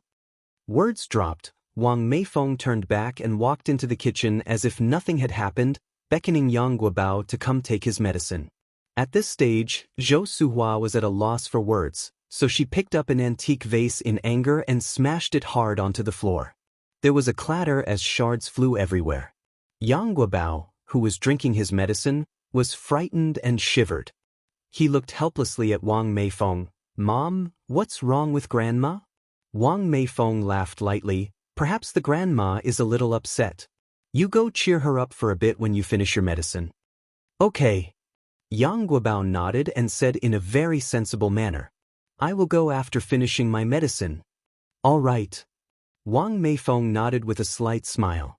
Just then, Zhou Sua's voice echoed in the air. Wang Meifeng, if anything happens to my grandson, one will never let you off. What an outrage! She was completely outrageous. Wang Meifeng simply was not fit to be a mother. She had no idea what that barefoot doctor with no reputation had given Wang Meifeng, that she had so much trust in her. Zhou Suhua was shaking with anger. Because of Wang Meifeng's stubbornness, the entire in-laws' house isolated Wang Meifeng. Her husband, Yang Changxing, was also not very willing to talk to her. Mother-in-law Zhou Suhua even threatened to fast to manipulate Wang Meifeng. With no other options, Wang Meifeng decided to take Yang Guobao to her mother's rural house to avoid further escalation of the conflict. Seeing Wang Meifeng's determination, Yang Changxing sighed in anxiety. Meifeng, Dr. Wang is an imperial doctor. Why are you so stubborn? Guobao's body is already frail. Your going back and forth will only worsen his condition. Zhou Suhua angrily said, Let her go. One day she'll be crying to come back begging us. On that same day, Wang Meifeng took Yang Guobao back to her mother's house in the countryside. Yang Guobao liked it there. He and Wang Meifeng said their goodbyes and he headed straight for Ni Yang's house. Wang Meifeng initially wanted to follow, but remembering that Yang Guobao hadn't had a flare-up in several days and that a child also needs his freedom, she decided not to. Besides, Ni Yang's house was not too far away from here. When Yang Guobao arrived, Ni Yang was concentrating on something she was writing at the stone table under a big tree in the yard. It was a huge osmanthus tree. The leaves were very dense, blocking out the intense sun and bringing a cool breeze. In this scorching summer, sitting under the big tree was even more comfortable than sitting in an air-conditioned room. "Sister." Yang Guobao trotted up to Ni Yang. At his words, Ni Yang looked up in surprise. "Guobao, how come you are here?" Yang Guobao replied with a smile, "Because one missed my sister, so I came." Ni Yang reached out and poked Yang Guobao's head. "You little imp. Look at you sweating so much. Have a drink." Ni Yang poured him a cup of tea. Yang Guobao picked up the cup and drank all the tea in one go, wiping his mouth with his sleeve. "Thank you, sister," he said before turning his eyes towards the paper on Ni Yang's table. "Sister, what are you drawing?" Ni Yang smiled slightly. "A blueprint." "Blueprint?" Yang Guobao stroked his chin, then said, "Sister, are you in the architectural field too? My cousin often has to draw blueprints." "No," Ni Yang shook her head. "It's a blueprint for an oven." "An oven?" Yang Guobao kept stroking his chin. "Is it used to bake bread?" "Sister, one love bread." His eyes shone enthusiastically with his last sentence. In 1983, bread was still a novelty. It was not as common and there weren't as many ways to eat it as in later generations. Moreover, it was quite expensive. The common people generally didn't look forward to eating it. Its price was much higher than that of a steamed bun. One bread could buy you 10 steamed buns. Ni Yang gave him a mysterious smile. "You'll know once it's done." Yang Guobao asked with a grin, "Can I help sister make it?" Ni Yang reached out and touched his head, laughing, "Sure." Making a bread oven was neither simple nor complicated. The key was to put the heart into it. The oven had 3 layers. Heat conduction layer, clay and sand. Insulation layer, discarded glass bottles plus sawdust plus mud. Structural layer, rice straw mud ball. Ni Yang had all the materials prepared. To build an oven, you first need to pile up bricks and rocks into a tall platform. The platform is usually hollow, to store dry wood underneath. Once the platform is built, you can start making the oven. The oven is usually semicircular but can also be shaped like small animals. This was Yang Guobao's first time engaging in such an activity. He was obviously very excited and was chattering nonstop. With an efficient little helper, Ni Yang felt much relieved. The platform was quickly set up. Though Ni Yang was a girl, she was not inferior to a man in physical labor. Even some men were inferior to her. Under the sun, she sat concentrating and earnestly striking rocks with a chisel. The warm sunlight dyed her with a dazzling glow. A strand of hair slipped mischievously from behind her ear, forming a sharp contrast with her fair skin. The collision of black and white was breathtakingly beautiful. Yang Guobao stood there, watching Ni Yang for a while, before he finally exclaimed, "Sister, you are so beautiful." Ni Yang smiled lightly, struck the last brick onto the platform, poked Yang Guobao's head and said earnestly, "Actually, your sister is a fairy from the heavens. Do you think a fairy could not be beautiful?" Yang Guobao, he almost believed her. After the platform was built, they started mixing mud. Just then, Yang Guobao suddenly smudged a bit of mud onto Ni Yang's face, playfully saying, "The fairy turned into a little kitten." Ni Yang was no pushover. As soon as Yang Guobao was not paying attention, she swiftly smeared some mud onto his face, giggling, "Ha ha, Guobao also turned into a little kitten. Then sister is a big cat." Chapter 48 Super Delicious Bread. _1 After several busy hours, the bread oven was finally finished. About half a person high, the oven was quite large, shaped like a teddy bear's head and looking very adorable. Looking at her own handiwork, Ni Yang nodded with satisfaction. casually picking up a twig and writing summer of 1983 on the soft teddy bear head. After thinking for a moment, Yang Guobao took the twig and added a line beside it, Sister and Guobao, and drew two simple little figures as well. Compared to Ni Yang's spirited handwriting, Yang Guobao's was clearly more childlike but not ugly at all. It had its own unique beauty. After the bread oven was completed, the next step was to remove the padding inside and then start testing the oven. Taking advantage of the gap while lighting the fire, Ni Yang brought out the flour she had prepared to rise in advance, kneaded it into balls and shaped it into loaves. About an hour later, Ni Yang extinguished the fire in the oven, scooped out the ashes with a shovel, and after cleaning, carefully put the newly made bread in and closed the small door. Next was the step of baking the bread. Sister, will we really be able to eat bread in a while? Yang Guobao, standing on tiptoe, asked curiously. Of course we can. Ni Yang curled her lips slightly. In fact, the principle of a bread oven is the same as an oven. It's even more handy. So how much longer do we have to wait before we can eat the bread? Yang Guobao was still standing on tiptoe, watching the bread oven without blinking, his eyes full of anticipation. Ni Yang, patting his head with a smile, said, Don't be in a rush, it'll probably takes about 40 minutes. Upon hearing this, Yang Guobao immediately ran into the house saying, Then one will go check what time it is now. While waiting for the bread to bake, Ni Yang began preparing dinner. Ni Yang washed 2 ears of corn, planning to cook corn porridge for dinner to eat with the baked bread. Although corn doesn't contain much protein, it has plenty of carbohydrates and dietary fibers that can promote bowel movement, can dilate blood vessels to guard against hypertension and delay aging, and can nourish the skin. After rinsing the corn and rice, she put both in the casserole with water to boil, and soon a fragrant aroma filled the air. While the porridge was simmering, Ni Yang prepared 3 small dishes. Sliced cucumber, stir-fried egg with chili and fried shrimp with green peas. Cucumber, known as refreshing vegetable, not only has a delicious taste but also effectively beautifies and helps in losing weight. Don't underestimate eggs. They can nourish the skin and blood in addition to their heat-relieving effects. Chili can eliminate the problem of overnight food, improve appetite, ward off bad luck, and eliminate various fishy smells and poison. And as for fried shrimp with green peas, there is no need to mention, it helps in breast enhancement. The second most important part of a woman's body. In order to make meals more effective, Ni Yang made a special beauty food combination recipe. Every meal combined very well. Ni Yang as usual prepared a medicinal soup for Ni Zihua. Yang Guobao was watching the fire in the stove while she went to deliver the medicinal soup to Ni Zihua.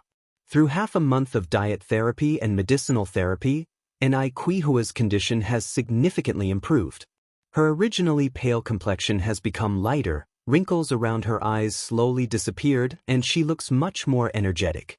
Mom, first drink the medicine. When Auntie and I comes back, we can start the meal. Ni Yang handed the bowl in her hand to Ni Zihua. Ni Zihua took the bowl, curiously asked, I just heard a lot of noise in the yard, what are you doing? Ni Yang mysteriously said, We made something good, wait till dinner time, then you will know. Ni Zihua laughed helplessly, You? After coming out of Ni Qihua's room, Ni Yen and Yang Guobao went together to fetch bread from the oven. Yang Guobao, holding a plate and with a face full of excitement, followed behind Ni Yen. He sniffed like a kitten, Sister, I think I can already smell something delicious. Ni Yen smiled faintly, Really? Yang Guobao nodded frantically, Really, really. Upon reaching the oven, Ni Yen opened its little door. Immediately, a scent of milk pounced upon them. Inside the oven were a dozen golden baked bread, and the fragrance was emanating from these pieces. Wow, so beautiful! Yang Guobao couldn't help exclaiming, Sister, you are really amazing. The bread crust was crispy and scrumptious, and the inside was incomparably soft. Taking a bite, it tasted crispy on the outside and tender on the inside, with a lingering milk fragrance in his mouth, as if his entire life had been elevated. Yang Guobao praised incessantly, So delicious, really so delicious. I've never tasted such delicious bread before. If it's good, eat more. Enai Yen handed Yang Guobao another piece. When it was dinner time, both Enai Chengge and Enai Tsuehua were flabbergasted. None of them could believe that this beautiful bread was made by Enai Yen. Enai Yen explained with a smile that it was baked in the outdoor bread oven. Enai Chengge exclaimed in shock, "Bread oven? The strange furnace outside?" Enai Yen nodded, "Yes, that one." Enai Tsuehua had a sudden realization. "No wonder I said there was such a commotion in the yard this afternoon. You were fixing that bread oven?" "Yes," Enai Yen said with a smile. Enai Chengge was staggered, quickly grabbed Enai Yen's hand and asked with amazement, "You made the bread oven by yourself?" "Yes." Enai Yen nodded slightly. Enai Chengge, clutching Enai Yen's hand, exclaimed, "Yang, you are so capable. Tell me, is there anything in this world that you can't do?" Enai Yen's hands were delicate and soft, white as jade. No one would believe that the owner of these hands would do all sorts of heavy work, unless they saw it for themselves. Enai Yen laughed and said, "Aunt Tsuehua, there are so many things in this world that I can't do." She was just doing what she knew how to. Eating crispy and soft bread, sipping sweet corn porridge, and having a few delicious side dishes, life seemed to have reached its pinnacle. Meal times became the most anticipated moments for Enai Tsuehua and Enai Chengge each day. The next day, Enai Yen continued to set up her stall to sell noodles as usual. It was still Li Gongqing who was first in line in the morning, 3 bowls of noodles, 2 to go. Enai Yen took the money handed over by Li Gongqing, glanced at him. She had a deep impression of this customer. Not only was he the first in line every morning, but he also always took 2 portions to go, come rain or shine. What Enai Yen didn't know was that the old lady of the Mo family had been completely obsessed with the pickled fish noodles. She felt uneasy if she didn't have 2 bowls a day. If the noodles could be kept for a long time, she would have wished to have them for every meal. The Mo family was very grateful for the pickled fish noodles. If it weren't for these pickled fish noodles, who knows what might happen to the old lady by now. The morning customers were still plentiful, and the long queue never seemed to shorten. Zhu Yonghong's buns were still selling at 6 for a cent, and although the business wasn't doing particularly well, her mood was excellent in the morning. She hummed tunes and sneak peeks towards Enai Yan's direction every now and then. "Wait and see, little bitch, after this morning, no one will compete with her for business ever again." Thinking of this, a smug smile tugged at the corner of Zhu Yonghong's mouth. Chapter 49 Ingeniously Solve I. Here are your noodles. Enai Yang served the steaming noodles to a table full of customers with a friendly smile on her face. Just then, a violent thump echoed from the neighboring table. "Boss? Can you come here?" Enai Yang slightly furrowed her brows and turned around in confusion. She smiled and asked, "How may first assist you?" The table was occupied by 2 stocky, frowning and fierce-looking men who seemed to be troublemakers. Enai Yang could predict how things were going to unfold. Having spent many years in the restaurant industry in her previous life, she had encountered all sorts of people and situations. "Look at this." One of the men stood up and slapped the table, glaring at Enai Yang. Enai Yang looked down to find a fly floating in the golden noodle soup. That was disgusting. The other burly man also got up abruptly and loudly shouted out, "Everyone, come look first. This deceitful seller is making money off us, and we even found a fly in our noodles. Suppose we got sick, whose fault would that be?" On hearing this, the other patrons instantly became restless and gathered around. They started throwing accusations. "Disgusting. There's a fly. This is incredibly unhygienic. Boss, you need to have a conscience to do business. How could you serve us such food? Refund. We want a refund." The customers crowded around Enai Yang, demanding refunds. The anger in the room was palpable. Thankfully, Enai Yang was a young woman, which probably prevented things from escalating to physical violence. After all, finding a fly in a bowl of noodles was a serious health hazard. "Everyone, please settle down," Enai Yang calmly addressed the crowd. Her face was free of stress. A faint smile played around her lips. She looked at everyone calmly, displaying an air of authority that was hard to resist. Miraculously, The crowd fell silent and turned their attention to her. Zhu Yonghong folded her arms, watching the unfolding drama with anticipation. She wanted to see how Enai Yang would get herself out of this situation. There was a fly in the noodles. Even smooth talk wouldn't quell the crowd's anger. As Enai Yang looked at the crowd, she opened her mouth to speak. Everyone, rest assured. Enai Yang would never dishonor my conscience. I will bring clarity to this matter and provide a satisfactory explanation.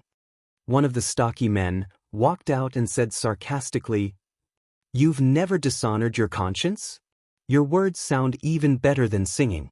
But my brother and I found a fly in our food. What is your explanation? Today, unless you eat that fly yourself, this matter won't be settled.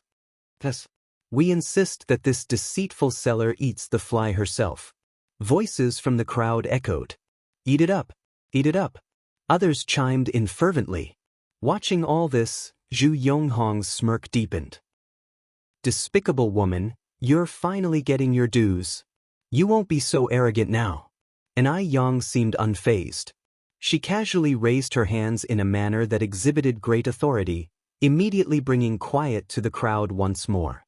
"If this fly had actually fallen into the noodles due to my negligence, then you are right to ask me to eat it, and I wouldn't object. But it's clear someone dropped it into the soup on purpose, to stir up trouble.